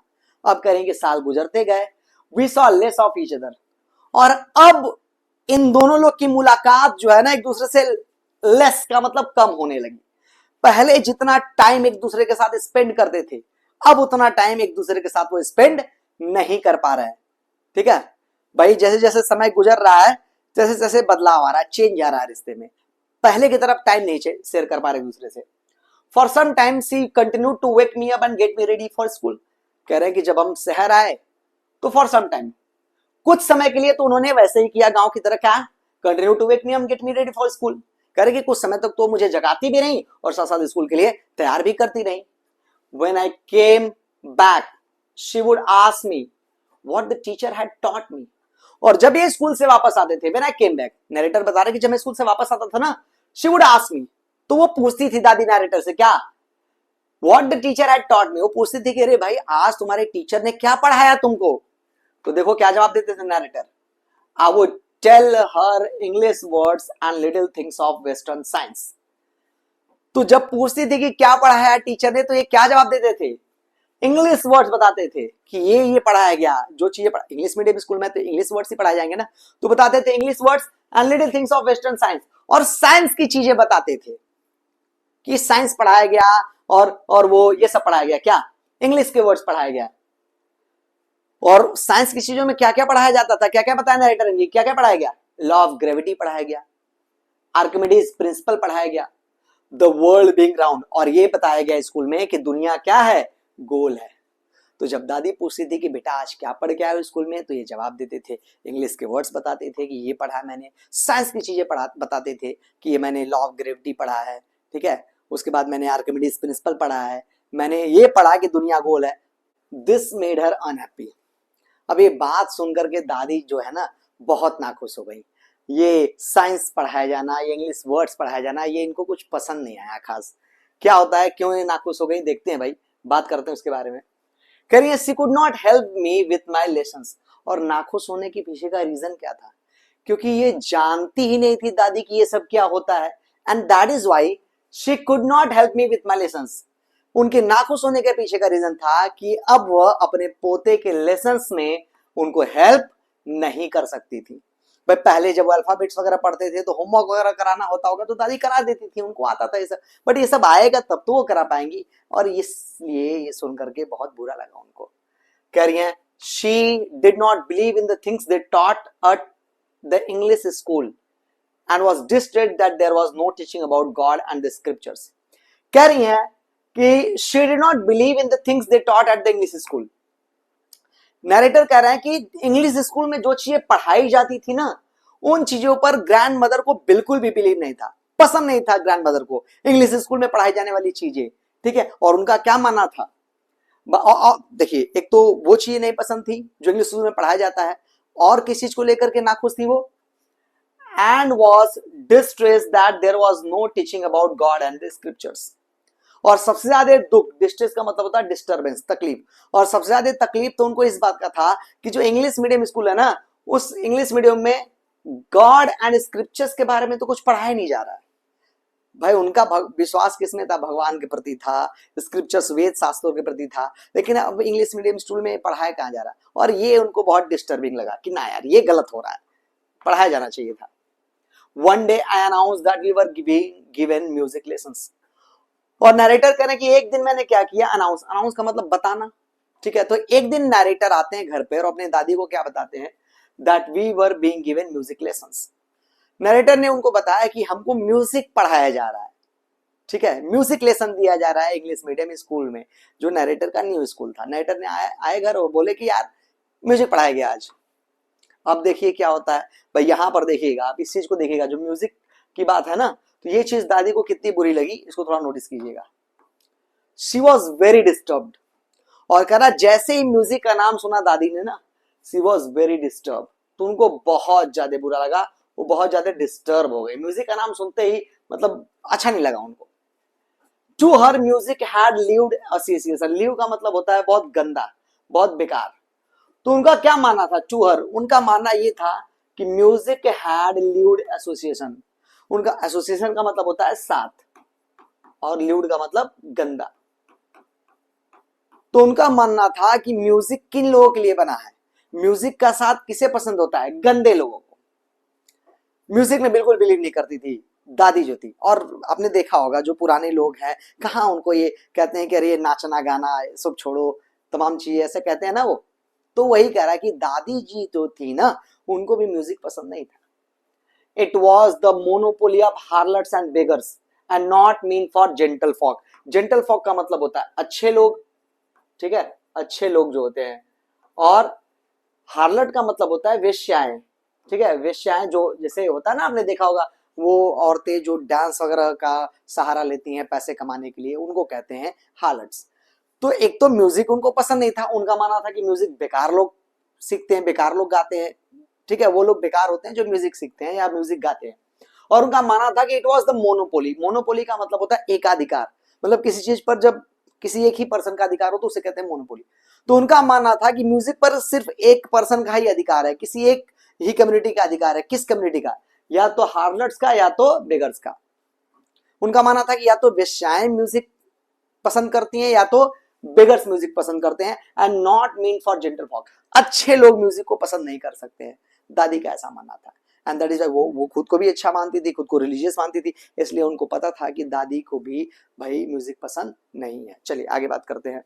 तो देखिए यहाँ पर अपना कुछ पर्सनल परसेप्शन दिखाई दे रहा है कि नहीं दिखाई दे रहा, दादी का कुछ अपने पॉइंट ऑफ व्यू दिखाई दे रहे हैं। पढ़ी लिखी नहीं है, लेकिन फिर भी चीजों के बारे में वो एक्सप्लेन कर रहे हैं, चीजों के बारे में उनकी अपनी पर्सनल राय है, पर्सनल ओपिनियन रखती हैं कि क्या चीज सही है, क्या चीज गलत है। ठीक है, इस तरह की कैरेक्टर की हैं दादी। तो बहुत स्ट्रांगली बिल्ड कैरेक्टर है, बहुत ज्यादा पढ़ा लिखा न होने के बावजूद भी, ठीक है, उनका जो लॉजिकल पावर है ठीक है, जो अपने पर्सनल थॉट्स हैं वो बहुत स्ट्रांग है कि जो चीज सही है वो सही है, गलत है, एकदम खुल करके कहती है दादी। कह रहे हैं कि she said nothing but her silence mean disapproval. Disapproval का मतलब जब कोई चीज आपको पसंद ना आए, तो कह रहा है कि उन्होंने कुछ बोला तो नहीं, म्यूजिक सीखने को लेकर के कुछ बोला तो नहीं, she said nothing but her silence mean disapproval, लेकिन उनके साइलेंस रहने का मतलब, उनके चुप रहने का मतलब था कि ये चीज उनको पसंद नहीं है। नरेटर जान गए कि भले वो कुछ बोल नहीं रही है, बुरा लग रहा है उनको, लेकिन फिर भी she rarely talked to me after that. कितनी बड़ी बात कह रहा है नरेटर, कह रहा है कि उस दिन के बाद से she rarely talk to me, कह रही कि उस दिन के बाद से उन्होंने मुझसे बातचीत करना लगभग बंद ही कर दिया। ये म्यूजिक सिखाया जाना, नरेटर का म्यूजिक सीखना दादी को इतना नापसंद आया कि उन्होंने फिर बातचीत करना ही छोड़ दिया नरेटर से। मतलब उनकी भावनाएं बहुत ज्यादा आहत हुई, ठीक है, बहुत ज्यादा डिस्टर्ब हुई इस बात को सुन करके। वो आगे देखते हैं। अब कह रहा है कि when I went to university. अब देखिए नरेटर अब धीरे धीरे यहाँ पर बड़े होंगे ना, पहले गांव में छोटे थे तो ये सब करते थे, फिर स्कूल में आए, ठीक है, इंग्लिश मीडियम स्कूल में पढ़ाई किया, जब शहर में आए तो अब बड़े हो गए, यूनिवर्सिटी जाने का टाइम है। तो कह रहे हैं कि when I went to university, narrator बता रहे कि जब मेरा एडमिशन यूनिवर्सिटी में हुआ, I was given a room of my own. तब यहां पर क्या आता है, अब एक अपना रूम मिल गया किसको, नरेटर को। देखिए अब तक चाहे जो कुछ भी था, नाराजगी थी, थोड़ा सा रिश्तों में दूरी आ गई थी, जो कुछ भी था, लेकिन अब तक कम से कम एक रूम में साथ रहते थे दोनों लोग, नरेटर और ग्रैंडमदर। लेकिन अब वो भी खत्म, रूम जो सेम रूम शेयर करते थे वो भी खत्म। क्यों? क्योंकि यूनिवर्सिटी में जाते ही नरेटर को अपना खुद का रूम मिल गया। The common link of friendship was snapped. Link मतलब होता है एक कहते हैं ना कि कोई चीज का लिंक मिल रहा है, ठीक है, तो जो कॉमन लिंक था फ्रेंडशिप का, तो मतलब एक उस चीज ने जो अब तक इनकी फ्रेंडशिप को बनाए रखा था, जोड़े रखा था, लिंक का मतलब जोड़ना, जो जुड़ाव था इनके फ्रेंडशिप का, स्नैप, स्नैप का मतलब टूट जाना, चकनाचूर हो जाना, अब वो खत्म है। क्योंकि इनके दोस्ती का अब तक एक ही आधार अब बचा था, क्या, एक रूम में एक साथ रहना, लेकिन अब वो भी खत्म, अब अलग रूम मिल गया है। My grand mother accepted her seclusion with resignation. Seclusion का मतलब होता है लोनलीनेस, क्या, लोनलीनेस, और रेजिग्नेशन का मतलब जिस चीज को आप ना चाहें, जो चीज आपको ना पसंद हो। तो कह रहा है my grand mother accepted her seclusion with resignation. यहां पर की ग्रैंड मदर ने न चाहते हुए भी सेक्लूजन को, मतलब लोनलीनेस को क्या कर लिया, एक्सेप्ट कर लिया। मतलब वो ये दूरी, ये डिस्टेंस अपने पोते के साथ चाहती नहीं थी, नहीं चाहती थी कि उनका पोता उनकी अलग रूम शेयर करे, ठीक है, अलग रूम में जाकर करे, लेकिन फिर भी ना चाहते हुए भी उनको ये सेक्लूजन एडजस्ट करना पड़ा, एक्सेप्ट करना पड़ा, ठीक है ना। तो देखो भाई कह सकते हैं यहां पर कि भाई मेंटली कितने स्ट्रांग है, ठीक है ना भाई, जो चीज ना चाहती हैं उसको भी एक्सेप्ट करने की ताकत रखती हैं, जो चीज पसंद नहीं है उसे भी भाई स्वीकार कर ले रही हैं दादी। तो मेंटल टफनेस, मेंटल स्ट्रेंथ, ठीक है, ये दिखाई दे रहा है यहां पर किसका, दादी का। कह रहा है कि she rarely left her spinning wheel to talk to anyone. और उस दिन के बाद से भाई भावनाएं इतनी ज्यादा आहत हुई हैं, इतना चोट लगा है उनकी भावनाओं पर। कह रहा है कि she rarely left her spinning wheel to talk to anyone. उस दिन के बाद से वो बस अपने स्पिनिंग व्हील के पास बैठी रहती थी, और सी रेयरली लेफ्ट इट, वो स्पिनिंग व्हील को छोड़ करके उठती नहीं थी टू टॉक टू एनीवन, किसी से बातचीत करने के लिए, अर्थात बस अपने स्पिनिंग व्हील के पास बैठी रहती थी, किसी से बातचीत करती नहीं थी। स्पिनिंग व्हील मतलब वो चरखा काटने की मशीन होती है ना, वो गांधी जी वाली, याद होगी आपको, पहले के लोग स्पिनिंग में सूत काटते थे, चरखा काटते थे उस पर, वही चीज होता है। तो उस दिन के बाद से दादी बस अपने स्पिनिंग व्हील के पास बैठ करके अपना काम करती थी, किसी से बातचीत नहीं। उनका बस मानना था सब दुनिया भाड़ में जाए, क्योंकि उनका सबसे पसंदीदा शख्स, प्रिय इंसान अब उनसे दूर हो चुका है, तो और कोई अच्छा नहीं लग रहा। Only in the afternoon she relaxed for a while to feed the sparrows। तो केवल इकलौता दोपहर का समय रहता था जब वो थोड़ा रिलैक्स करती थी, थोड़ा आराम करती थी, और उस आराम करने के टाइम में भी वो क्या करती थी, टू फीड द स्पैरोज, उस टाइम में भी वो गौरैयों को खाना खिलाती थी। तो अपने स्पिनिंग व्हील को छोड़ करके उठने का काम वो सिर्फ दोपहर को करती थी, जब उनको गौरैयों को खाना खिलाना होता था, बाकी बचा हुआ सारा टाइम स्पिनिंग व्हील के पास।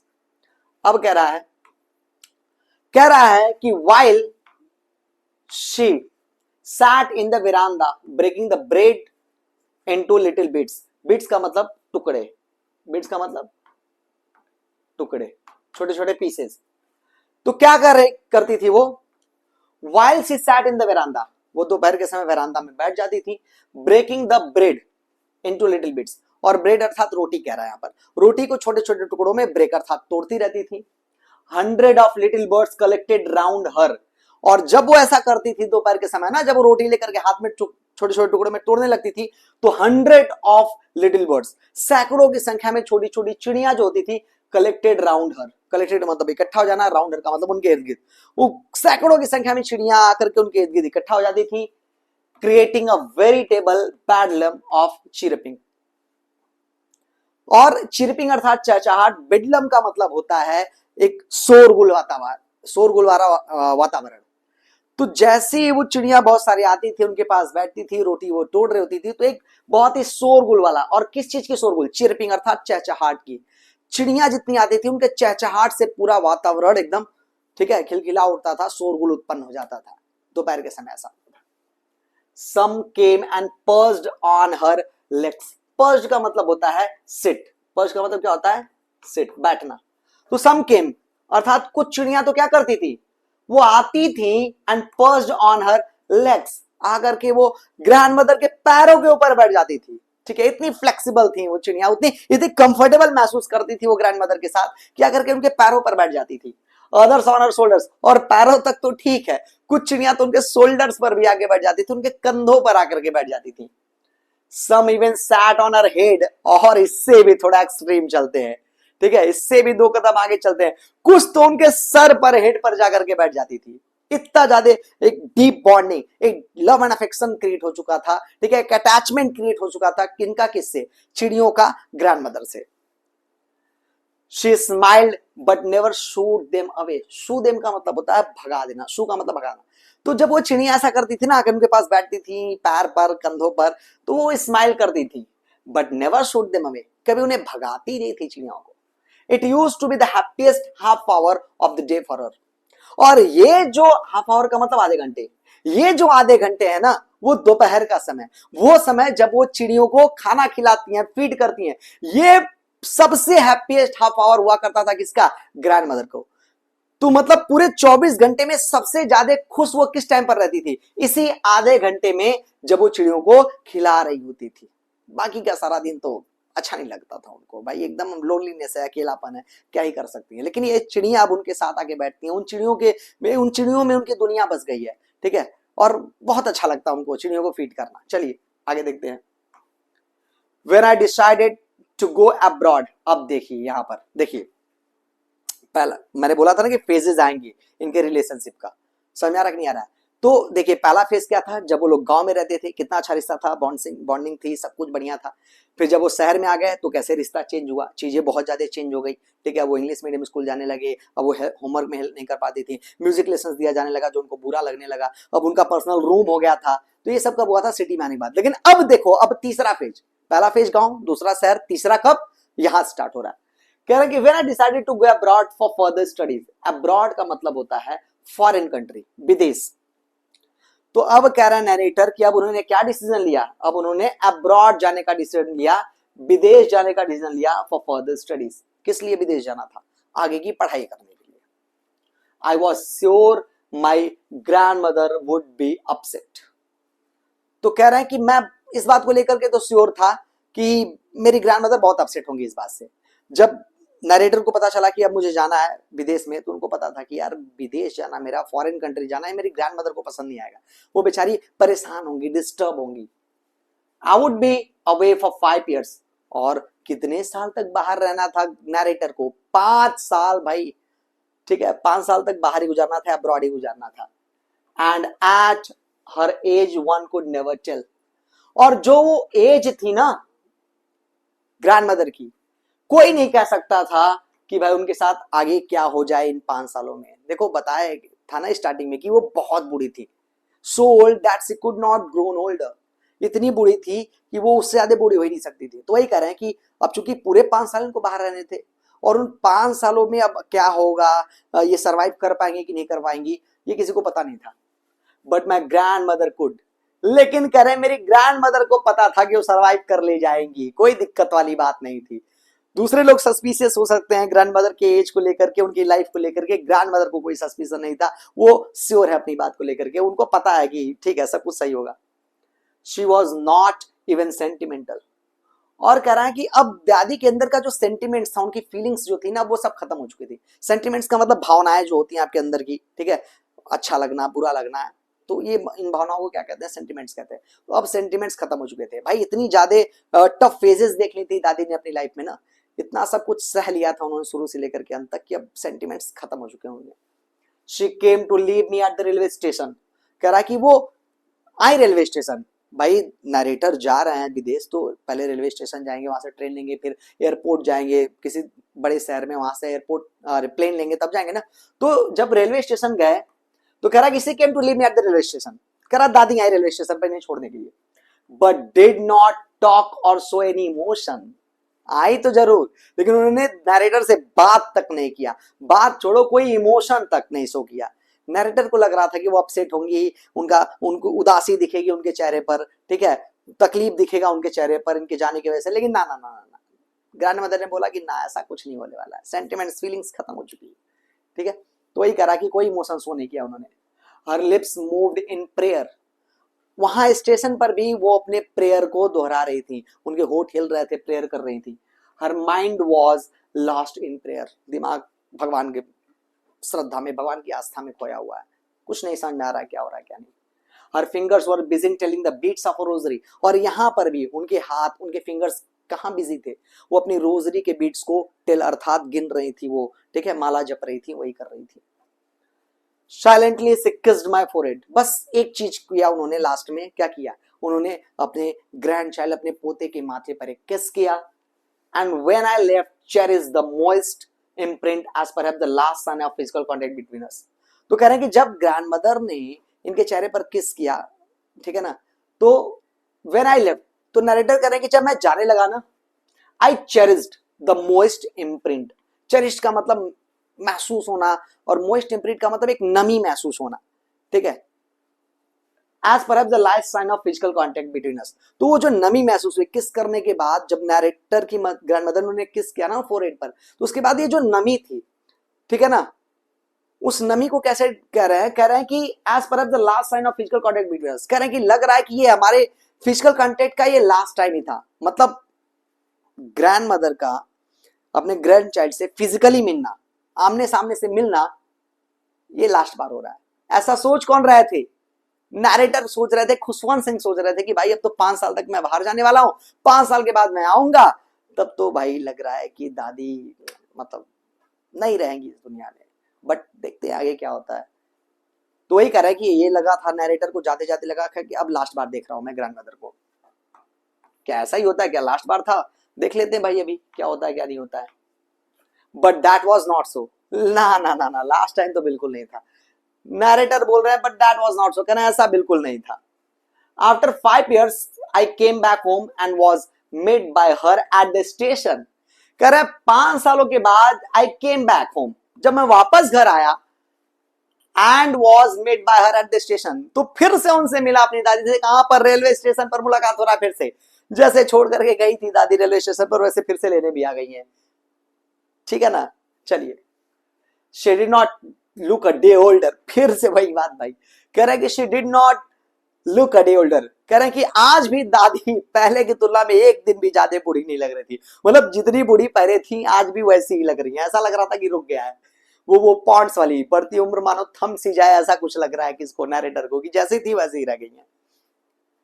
She still had no time for words, कह रहे हैं कि अभी भी उन्होंने बातचीत नहीं किया। लास्ट टाइम जब छोड़ने आई थी तो भी कहां बातचीत किया था, बस लास्ट में फोरहेड पर किस किया था, फिलहाल इस बार भी बात नहीं किया है। And while she clasped me in her arms, clasped का मतलब होता है हग कर लेना, गले लगा लेना। तो हाँ, यहां पर क्या किया दादी ने, वो बोला था ना कि ये फिजिकल कांटेक्ट, आमने सामने, मतलब ये कांटेक्ट लग रहा है लास्ट बार हो रहा है, दादी जी बोला कि ना, हेल नो, फिर से होगा फिजिकल कांटेक्ट, और फिर से क्या आते इनको क्या किया, गले लगाया। एंड और जब इनको गले लगाया, I could hear her reciting her prayer, तो गले लगाने के टाइम पर नरेटर को सुनाई दिया कि उस समय भी दादी क्या कर रही हैं, रेसिटिंग हर प्रेयर्स, वो उस समय भी अपने प्रेयर्स को रिसाइट कर रही हैं, अपने प्रेयर को दोहरा रही हैं, ठीक है, उस समय भी भगवान को याद ही कर रही हैं। Even on the first day of my arrival, कह रहा कि मेरे आने के पहले दिन भी, her happiest moments with her sparrows, पता रखा है ना, फीलिंग्स सेंटिमेंट्स उतने ज्यादा नहीं रह गई हैं। तो इनके पहले दिन आने के बाद भी अपने पोते के साथ बहुत वक्त नहीं बिता रही है वो, पोते के साथ बहुत खुश नहीं नजर आ रही है वो। उस समय भी, इनका पोते के आने के बाद भी उनका जो happiest our of the day जो है ना, वो किसके साथ है? With sparrows. अभी भी सबसे अच्छा उनको किनके साथ लग रहा है? स्पैरोस के साथ ही लग रहा है। विथ अब कह रहा home she fed longer with frivolous रिब्यूक्स, और कह रहा है कि उनको हमेशा क्या करती थी? फीड करती थी। तो उन्हीं स्पैरोस के साथ अच्छा लग रहा है जिन स्पैरोस को वो फीड करती थी, खिलाती थी with frivolous rebuke. Frivolous rebuke का मतलब, रिब्यूक का मतलब होता है डांटना, फटकारना, और फ्रिवोलस का मतलब होता है कि आवी, बस बस ऐसे जनरली, मतलब विदाउट हैविंग मच कंसर्न, किसी चीज को लेकर के आप बहुत ज्यादा सीरियस नहीं हो, बस आवी उस चीज को कर रहे हैं। तो अभी भी वो स्पैरोस को खिलाती पिलाती थी और डांट फटकारती रहती थी, लेकिन डांट फटकारना ऐसे नहीं, गुस्से में नहीं है, बस ऐसे होता ना रैंडमली, बस ऐसे फॉर्मेलिटी करते लोग, ठीक है हट जाओ हट जाओ। तो अभी भी फ्रिवोलस रिब्यूक के साथ वो स्पैरोस को खिलाती पिलाती हैं, और अभी भी अपना हैप्पीएस्ट जो टाइम है उनके लाइफ का, उनके डे का, वो उन्हीं के साथ स्पेंड करती हैं, स्पैरोस के साथ भी। इवन नरेटर के आने के बावजूद भी ऐसा हो रहा है। चलिए ठीक है, आगे देखते हैं भाई। अब कह रहा है कि इन द इवनिंग, अब शाम होता है, जिस दिन ये आए, दिन तो नॉर्मल रहा जैसे ही सब कुछ वैसे, अब शाम जब होता है, a change came over her, a change came over हर, तो शाम में कुछ बदलाव देखने को मिला। शाम के टाइम कुछ अलग हुआ। क्या? शी डिड नॉट प्रे, शाम के टाइम अब दादी प्रे नहीं कर रही हैं, भगवान की जो प्रार्थना करती रहती है हमेशा, आज नहीं कर रही है भाई। जिस दिन नैरेटर आए, क्या कर रही है? She collected the women of the neighbourhood, तो उन्होंने क्या किया? जो नेबरहुड है, आस पड़ोस की जो महिलाएं है ना, उनको बुला लिया, सबको सबके घर पे गई, कहती ठीक है मेरे घर आओ। गॉट एन ओल्ड ड्रम, और सबको बुलाने के बाद एक ड्रम लिया, ठीक है, ड्रम ढोलक जो होता ना म्यूजिकल इंस्ट्रूमेंट, एक ड्रम लिया, एंड स्टार्टेड टू सिंग, और गाना शुरू कर दिया भाई। चेंज आ गया। अब पोते के आने की खुशी थोड़ा बहुत महसूस हो रही है उनको, ठीक है भाई, जाहिर सी बात है, पुराना प्यार है इनका पोता, ठीक है, मतलब बचपन गुजारा है पोते ने इनके साथ, सब कुछ, मतलब कितना अच्छा टाइम स्पेंड हुआ है उनके साथ, ठीक है ना। कहते हैं ना कि एक अच्छे वक्त को कभी भूलना नहीं चाहिए, जिनके साथ अच्छा वक्त गुजरा हो ना, ठीक है, तो उस चीज को कभी भूलना नहीं चाहिए, उस चीज को हमेशा जहन में रखना चाहिए। और यही चीज ग्रैंड मदर भी कर रही है, वो भी उस चीज को भूल नहीं पाई है आज भी, अपने ग्रैंड चाइल्ड को भूल नहीं पाई, भले सो नहीं करती हैं वो, भाई कह सकते हैं कि है अभी भी कुछ थोड़ा बहुत प्यार है, भले सो करे ना करे, थोड़ा बहुत, बहुत ज्यादा उस वैसा प्यार नहीं है जैसा पहले हुआ करता था, क्योंकि चीजें बीच में बहुत बिगड़ गई थी, लेकिन थोड़ा बहुत है। तो उन्होंने क्या किया? she did not pray. She collected the women of the neighborhood, got an old drum, and started to sing. For several hours, she thumbed the sagging skin of the dilapidated drum. Sagging का मतलब होता है loose, अर्थात ढीला ढाला, flexible. Skins का मतलब वो जो ड्रम होता है ना, ड्रम तो लकड़ी का बना होता है, लेकिन किसको पीटते हैं हम? जो स्किन होती है उसकी, लेदर स्किन होती है ना, वो चमड़ा वमड़ा होता है, उसी को पीटते हैं, तो उसी को कह रहा है स्किन। तो उन्होंने क्या किया? और डिलैपिडेटेड का मतलब होता है टूटा फूटा, कोई चीज बहुत ज्यादा जो डैमेज्ड हो उसे कहते हैं डिलैपिडेटेड, टूट फूट चुकी हो, पुरानी हो चुकी हो, उसे कहते हैं डिलैपिडेटेड। तो उन्होंने क्या किया? कई घंटों तक उस डिलैपिडेटेड ड्रम के स्किन को, मतलब जिसको पीटते हैं उसको क्या करती रही? थम्ड, थम्ड का मतलब बजाना, उसको थम्ड का मतलब कह सकते हो कि अटैक करना। अटैक करने का, अटैक थोड़े करेंगे, मारेंगे थोड़े ड्रम को, ठीक है, अटैक करने का मतलब उसको बजाना, हाथ से मारते हैं ना इससे थोड़ा सा, ठीक है। तो वही कह रहे हैं कि कई घंटों तक वो ड्रम लेकर के, ड्रम के जो ढीला डाला वो जो स्किन है ना, उसको पीटती रही, बजाती रही कई घंटों तक। And sang the homecoming of the warriors, और क्या गाना गा रही है? क्या गा रही है भाई? स्टार्टेड टू सिंग, गाना गा रही है ना, क्या गा रही है? होमकमिंग ऑफ द वॉरियर्स, मतलब जो पहले के योद्धा वगैरह होते थे, जब युद्ध लड़ने जाते थे, तो युद्ध लड़के जो वापस आते थे ना, तो जो गीत गाया जाता था उनके सम्मान में, वैसा ही कुछ गा रही है कि क्या? कौन? Grand mother. भाई उनका पोता भी तो इतने साल से आया वापस, तो क्यों ना खुशी हो। अपनी खुशी को ऐसे एक्सप्रेस किया उन्होंने, खुशी है अंदर से, एक्सप्रेस कैसे किया? गाना वाना गाकर। क्या गाया? Homecoming of the warriors. अब क्या होता है? We had to persuade her to stop to avoid over straining. Over straining का मतलब कह सकते हो कि बहुत ज्यादा फटीग हो जाना, थकान हो जाना, और बहुत ज्यादा कह सकते हो कि एग्जॉस्टेड हो जाना, वेरी टायर्ड। तो कह रहे हैं परसुएड, परसुएड का मतलब होता है मना लेना किसी को। तो कह रहे हैं कि we had to persuade her to stop to avoid over straining. तो सभी लोगों को मिलकर दादी को मनाना पड़ा कि क्या करिए? टू स्टॉप, रुक जाइए, अरे कई घंटों से बजा रही हैं। तो सबको आकर के रुकना पड़ा कि दादी बस हो गया, रुक जाइए। क्यों? टू अवॉइड ओवर स्ट्रेनिंग, कहीं ऐसा ना हो कि ओवर स्ट्रेनिंग हो जाए। अरे बहुत ज्यादा बूढ़ी हो चुकी है भाई, एनर्जी बहुत ज्यादा थोड़ी है बॉडी में, बहुत ज्यादा देर तक वो ऐसा करेंगे तो प्रॉब्लम हो जाएगा ना, ओवर स्ट्रेनिंग हो जाएगा, फटीग हो जाएगा, बहुत ज्यादा थकान हो जाएगा उनको। तो उस थकान से बचाने के लिए लोगों को मना करना पड़ेगा कि दादी बस हो गया, रहने दीजिए। अब क्या होता है, that was the first time since I had known her that she did not pray. और नरेटर कितनी बड़ी बात कह रहे हैं, कह रहे हैं कि ये पूरी लाइफ, नरेटर की पूरी लाइफ में ये पहली बार हुआ था जब उन्होंने क्या देखा था, that she did not pray, कि उन्होंने भगवान को याद नहीं किया। आज का जो शाम है, आज का जो दिन है, जब नरेटर आया ना, भगवान को याद न करते हुए ये सब कर रही हैं, वो गाने गा रही हैं, खुशी अपना अपना अपना हैप्पीनेस एक्सप्रेस कर रही हैं। ठीक है, चलिए आगे देखते हैं क्या होता है। The next morning she was taken ill, वही हुआ जिसका डर है। अगली सुबह क्या हुआ, शी वॉज टेकन इल का मतलब दादी बीमार पड़ गई। It was a mild fever, तो बीमारी बहुत सीरियस नहीं थी, हल्का सा बुखार था। माइल्ड का मतलब होता है थोड़ा सा, हल्का सा बुखार था। And the doctor told us that it would go, और जब डॉक्टर आया चेक किया तो डॉक्टर ने बोला कि दैट इट वुड गो, बोला ठीक है भाई, हल्की सी बीमारी, हल्का सा बुखार है, ठीक हो जाएंगे, इट वुड गो, सही हो जाएगा बुखार। But my grand mother thought differently, doctor का मानना कुछ और था कि दादी बहुत जल्दी ठीक हो जाएंगी, लेकिन grand mother thought differently, grand mother कुछ और सोच रही है, ग्रैंड मदर के दिमाग में कुछ और है। क्या, she told us that her and was near, क्या था उनके दिमाग में, उन्होंने सभी लोग को बोला that her and was near, उन्होंने बोला कि भाई उनका वक्त जो है नजदीक आ चुका है। मतलब क्या है, she told everyone that she was about to die, उन्होंने सबको बताया कि अब वो मरने वाली थी, उनकी लाइफ का ये अंत आ चुका है। दादी को ऐसा महसूस हुआ। She said that since only a few hours before the close of the last chapter of her life, और दादी ने सबसे बोला ना, क्या बोलती हैं कि अब उनके लाइफ के लास्ट चैप्टर को क्लोज होने में कितना बचा है, सिंस फ्यू आवर्स, मतलब उन्होंने सबको बोला कि अब उनके जीवन को के अंत में केवल कुछ ही घंटे बचे हैं, अर्थात उनके पास कुछ ही घंटे बचे हैं, उसके पास उनकी मृत्यु हो जाएगी, ऐसा दादी ने सबको बताया। और कह रहा है she had omitted to pray, और इसीलिए दादी ने बोला कि उनको क्या करना है, किसी से कोई बातचीत नहीं करनी है, कुछ नहीं करना है, मुझे प्रेयर करना है, भगवान को याद करना है। ऐसा होता है जनरली, लोग अपने अंतिम समय में सबसे ज्यादा किसको याद करना चाहते हैं, भगवान को। इवन सोचो इतना बड़ा राक्षस रावण, उसके मृत्यु के समय भी उसने किसको याद करना शुरू कर दिया, भगवान राम को। ठीक है, तो ऐसा ही होता है भाई, हर कोई अपने अंतिम समय में, अपने अंतिम क्षण में भगवान से जुड़ना चाहता है, और दादी भी बिल्कुल ऐसा ही चाहती थी कि अब उनको क्या करना है, प्रेयर करना है। She was not going to waste any more time talking to us, और दादी यहाँ पर अपना टाइम वेस्ट नहीं करना चाहती थी, बातचीत करके बहुत ज्यादा वक्त नहीं बर्बाद करना। उनको बोला नहीं, हटो तुम लोग, भगवान जी मेरे सब कुछ है, भगवान को मुझे याद करना, उन्हीं के शरण में तो जाना, उन्हीं के पास तो जाना है, तो क्यों ना उनसे थोड़ा जुड़ाव हो जाए। चलिए आगे देखते हैं, और वैसे हमेशा से ही रिलीजियस रही है वो, पहली बार तो है नहीं ये। आगे बात करते हैं, कह रहा है कि वी प्रोटेस्टेड, प्रोटेस्ट का मतलब होता है विरोध करना, किसी बात को जब आप न माने तो प्रोटेस्टेड। कह रहे हैं कि हमने दादी की बात का विरोध किया। भाई दादी बोल रही थी ना कि हाँ मेरा अंतिम वक्त है, तो भाई उनके फैमिली वाले ऐसा थोड़े बोलेंगे कि हाँ हाँ दादी का अंतिम वक्त है, चलिए तैयारी करते हैं, चलिए वो अंतिम संस्कार का सामान लाते हैं, ऐसा तो नहीं ना होगा ना। इंसान क्या करता है, उम्मीद देता है, यही बातें कहता है कि अरे ऐसा कुछ नहीं होगा, ठीक हो जाएगा सब। तो नरेटर के फैमिली ने भी ऐसा ही किया, बोले कि नहीं नहीं सब कुछ ठीक हो जाएगा, but she ignored our protest. लेकिन दादी ने बोला ना ना ना, मुझे पता है ना क्या होने वाला है, Who the hell are you to tell me? उनको मानना था कि नहीं, मुझे पता है कि जो होने वाला वही होगा, तो उन्होंने इग्नोर किया इनके प्रोटेस्ट को।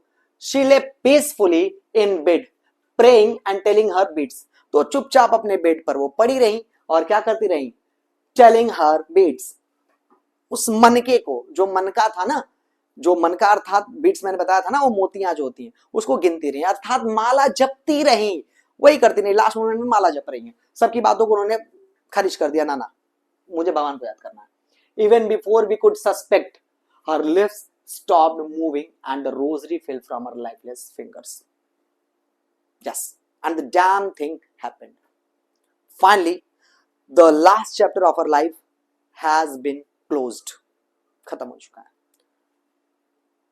मृत्यु हो चुकी है उनकी। होता क्या है, कह रहा है कि भाई even before we could suspect, तो कह रहे हैं कि इससे पहले कि हम कुछ समझ पाते, सोच पाते, सस्पेक्ट कर पाते, हर लिप्स स्टॉप्ड मूविंग, उनके होठ जो है ना वो मूव करने ही बंद कर दिए। अब होठ उनके मूव ही नहीं कर रहे हैं। अब तक वो उनके होठ मूव कर रहे थे, प्रेयर बोल रही थी भगवान का, लेकिन अचानक से होठ रुक गए। And the rosary fell from her lifeless fingers, और उनकी जो फिंगर्स थी ना वो लाइफलेस हो गई, और जो रोजरी थी, जो माला थी उनके हाथों में ना, फेल, नीचे गिर गई, अर्थात मृत्यु हो गई उनकी। ठीक है। A peaceful pallor spread on her face and we know that she was dead. तो अचानक पैलर मतलब वही पीलापन, पीलापन हो जाता है ना चेहरे पर जब लैक ऑफ एनर्जी, ठीक होती है, लैक ऑफ स्ट्रेंथ जब होता है चेहरे पर एकदम, जब जब लगता है ना इंसान के शरीर में कुछ नहीं है, तो एक पीलापन छा जाता है। ठीक है। तो वही करा कि अब peaceful pallor spread on her face, उनके चेहरे पर बिल्कुल पीलापन छा गया। And we knew that she was dead, और नडर कर रहे हैं कि हमें समझ में आ गया था दैट शी वाज डेड, कि उनकी मृत्यु फाइनली हो चुकी है। कितना हार्ट ब्रेकिंग है भाई इस चीज को। भाई शुरू से लेकर के अंत तक हमने दादी के बारे में पढ़ा, कितना अच्छा लग रहा था दादी के बारे में पढ़ करके, उनके उनके बारे में जान करके, उनके कैरेक्टर को, उनके बिहेवियर को, उनके नेचर को। ठीक है। कितनी कितनी ज्यादा ब्यूटीफुल थी इनसाइड ब्यूटी को जान करके, लेकिन अब लास्ट में, ठीक है, तो थोड़ा सा बुरा लग रहा होगा, आपको भी लग रहा होगा डैम्स को। तो देखिए उनकी लाइफ का अंत हो चुका है, शी वाज डेड। कह रहा है कि we lifted her off the bed, अब कह रहे हैं कि इन सभी लोगों ने उठा करके इनको बेड से नीचे किया। एज इज कस्टमरी, कस्टमरी का मतलब रीति रिवाज, भाई मृत्यु के बाद एक रीति रिवाज होती है ना, उसे फॉलो किया जाता है ना। तो यही कह रहा है कि जैसा कि कस्टम था, laid her on the ground, तो जैसा कि रीति रिवाज था, इन्होंने उनको बेड से उठा करके कहां रख दिया, ग्राउंड पर, जमीन पर रख दिया डेड बॉडी को। And covered her with a red shroud, shroud का मतलब होता है कफन, जो डेड बॉडी के ऊपर डाला जाता है। तो पहले तो उनको बेड से उठाया, जमीन पर रखा, और एक लाल रंग का कफन उनके बॉडी के ऊपर डाल दिया, मतलब ढक दिया, कवर कर दिया उनकी बॉडी को। अब क्या होता है, कह रहा है आफ्टर अ फ्यू आवर्स, कह रहा है कि after a few hours of morning, morning का मतलब होता है रोना धोना, विलाप, शोक मनाना। ठीक है। मौन का मतलब क्या होता है, शोक। जब कोई किसी के साथ कुछ बुरा होता है तो हम शोक मनाते हैं ना, उसी को कहते हैं मॉर्निंग। तो after few hours of morning, तो भाई जाहिर सी बात है, ग्रैंड मदर की डेथ हुई है, सब लोग गम में डूब जाएंगे कि नहीं डूब जाएंगे। तो ये कह रहा है कुछ घंटे तक रोना धोना चला सबका। उसके बाद we left her alone to make arrangements, उसके बाद कह रहे हैं कि हम उनको अकेले छोड़ करके कहाँ चले गए, अरेंजमेंट्स करने चले गए। The harsh truth of life, the sad reality of life, जब तक आप जिंदा हैं भाई हर कोई आपके इर्द गिर्द रहेगा, लेकिन आपके जाने के बाद, ठीक है, हर कोई अपनी अपनी लाइफ में बिजी हो जाता है। और ऐसा ही कुछ दिखाई दे रहा है यहाँ पर, कह रहे हैं कि रोना धोना हुआ कुछ ही घंटों तक, लेकिन उसके बाद सभी लोग इनको छोड़ करके अरेंजमेंट्स करने चले गए फॉर अ फ्यूनरल। किस चीज का अरेंजमेंट, उनके फ्यूनरल का। फ्यूनरल दैट मीन्स होता है लास्ट राइट्स, अंतिम संस्कार जो होता है, तो वो सब की तैयारी करने सब लोग चले गए। In the evening we went to her room with a crude stretcher. अब क्या होता है, शाम के टाइम क्या हुआ, we went to her room, सभी लोग मिलकर के दादी के रूम में गए with a crude stretcher. Crude का मतलब होता है लकड़ी से बना हुआ कह सकते हैं, स्ट्रेचर मतलब वो जिस पर लिटाया जाता है। तो लास्ट में वो डेड बॉडी को ले जाने के लिए वो एक स्ट्रेचर बनाया जाता है ना, बम्बू बांस वगैरह काट करके जनरली उससे बनाया जाता है। ठीक है। तो लास्ट में क्रूड स्ट्रेचर लेकर के वो गए रूम में to take her to be cremated.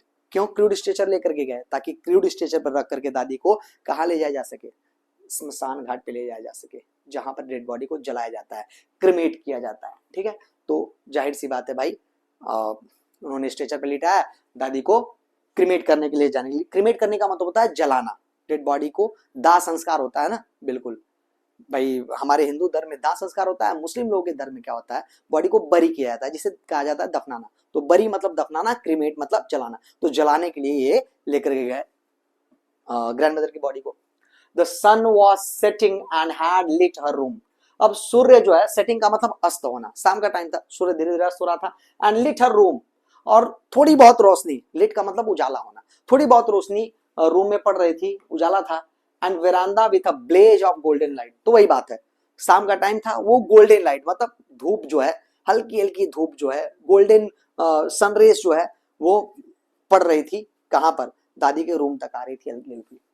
We stopped halfway in the courtyard. अब जब ये लोग डेड बॉडी को ले जा रहे थे, तो कह रहे कि we stopped halfway in the courtyard. Courtyard मतलब आंगन।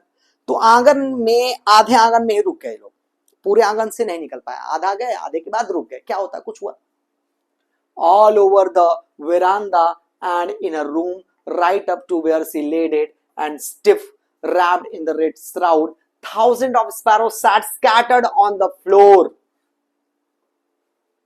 कह रहा है ना कि ले जाते आधे वेरांडे में ही रुक गए। क्यों रुके? कारण था भाई, क्योंकि all over the veranda and in her room, कह रहा पूरे वेरांडा में, पूरे बरामदे में और साथ साथ ग्रैंडमदर के रूम में, where she lay dead and stiff wrapped in the red shroud, वहीं पर बता रहा है कि जहां पर ग्रैंड मदर को रेड श्राउड में रैप करके ले अर्थात लिटाया गया था, ले डेड। तो कह रहे हैं कि जहां पर ग्रैंड मदर को लिटाया गया था रेड श्राउड से कवर करके, और जो पूरा का पूरा वेरांडा है, तो मतलब जिस रूम में दादी है और साथ साथ पूरा साथ उसका वेरांडा, जो वेरांडा है वहां पर था क्या, क्यों रुके? Thousands of sparrows sat scattered on the floor, हजारों की संख्या में स्पैरोज आ चुकी हैं, sat on the floor, floor पर बैठी हुई है। देखो how this beautiful sparrows expressed their love, affection, attachment, bonding towards the grandmother. भाई she used to feed them, उन्हें खिलाती पिलाती थी, उनसे कितना प्यार करती थी। और होता ना इंसान, जब किसी इंसान को या किसी जानवर को भी भाई, जब किसी से प्यार मिल जाता है ना, तो उस प्यार की आदत लग जाती है, लत लग जाती है, और उसे वो खोना नहीं चाहता है। ठीक है, लेकिन यहां पर the harsh reality, the harsh truth of life यही है कि एक न एक दिन सबका अंत होना है। ग्रैंडमदर का भी अंत हुआ, लेकिन उनको रिस्पेक्ट शो करने के लिए, लास्ट राइट में उनको ऑनर देने के लिए, अपना लव एंड अफेक्शन शो करने के लिए यहां पर स्पैरोज आ गए थे भाई। ठीक है ना, उन्होंने सेंस कर लिया था, उनको पता लग गया था that the grandmother was no more, उनको पता लग गया था कि अब ग्रैंडमदर नहीं रह गई, नहीं है अब भाई, जिंदा नहीं। तो अपना प्रेम कैसे दर्शा रहे हैं, वो हजारों की संख्या में आ गए। ठीक है, आकर के बैठे पड़े हैं, पूरा रूम में भरे पड़े हैं, बरामदे में भरे पड़े हैं। उसके बाद क्या हो रहा है, कह रहा है कि देयर वाज नो चिरपिंग, और कह रहे हैं कि पहले आपने देखा ना, क्रिएटिंग अ बेडलम ऑफ चिरपिंग, बताया गया था ना कि जब वो आते थे ग्रैंडमदर के आसपास बैठते थे, चहचहाहट का शोरगुल पूरा सुनाई देने लगता था, क्योस एक क्रिएट हो जाता था, एक रकस क्रिएट हो जाता था। लेकिन आज गौरैया जो है सब ना, नो चिरपिंग, चहचहाहट नहीं है। उनको पता है भाई, they knew what was happened, उनको पता था कि एक्चुअली क्या हुआ है। ठीक है, तो कह रहा है कि there was no chirping, we felt sorry for the birds, कह रहा है कि हमें, नरेटर कह रहा है कि हमें बर्ड्स को देख करके बहुत बुरा लग रहा था कि कम से कम ग्रैंड मदर जो थी, इनको खिलाती पिलाती थी, इनका ध्यान रखती थी। ठीक है, she used to take care of them. तो ये सब चीजें सोच करके ना ये जो नरेटर है कह रहा है कि हमें बुरा लग रहा था उन बर्ड्स के लिए कि अब कौन खिलाएगा पिलाएगा एंड ऑल दैट।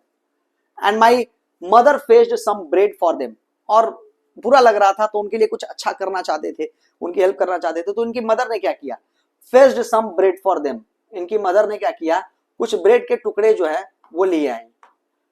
ठीक है ना, वो घर में गई और ब्रेड अर्थात रोटी के टुकड़े लेकर के आई।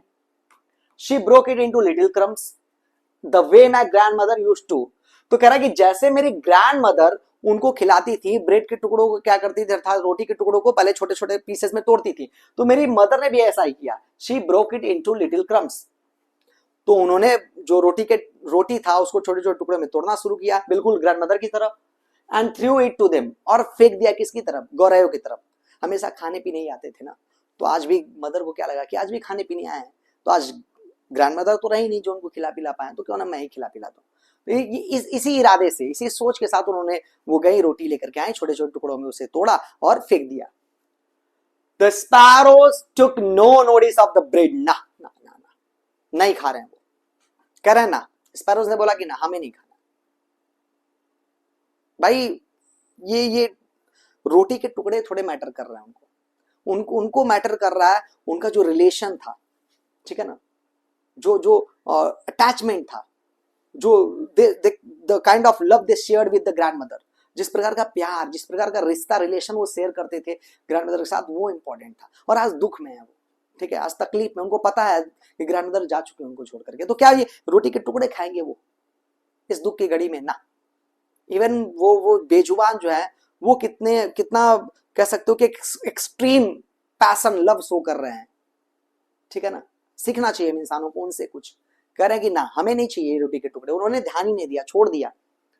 When we carried my grandmother's corpse off, corpse का मतलब होता है डेड बॉडी, corpse का मतलब क्या होता है, डेड बॉडी। तो कह रहे हैं कि when we carried my grandmother's corpse off, कह रहे हैं जब हम अपनी ग्रैंडमदर की डेड बॉडी को लेके जाने लगे, दे फ्लू अवे क्वाइटली, जैसे ग्रैंडमदर गई, जब तक ग्रैंडमदर है वो वहीं पर पड़े रहे, लेकिन जैसे ग्रैंडमदर को लेकर जाने लगे, दे फ्लू अवे साइलेंटली, चुपचाप उड़ गए। Next morning the sweeper swept the bread crumbs into the dustbin, और वो ब्रेड के टुकड़ों को उन्होंने छुआ तक नहीं, ध्यान ही नहीं दिया। अगली सुबह जब जब ये तो ठीक है, ग्रैंडमदर चली गई, सब कुछ काम खत्म हो गया, और अगली सुबह क्या हुआ, द स्वीपर जो झाड़ू लगाने वाला शख्स था, swept the bread crumbs into the dustbin, उसने उन ब्रेड क्रम्स को स्वीप करके, झाड़ू लगा करके इकट्ठा किया, और इकट्ठा करके कहाँ डाल दिया, डस्टबिन में डाल दिया।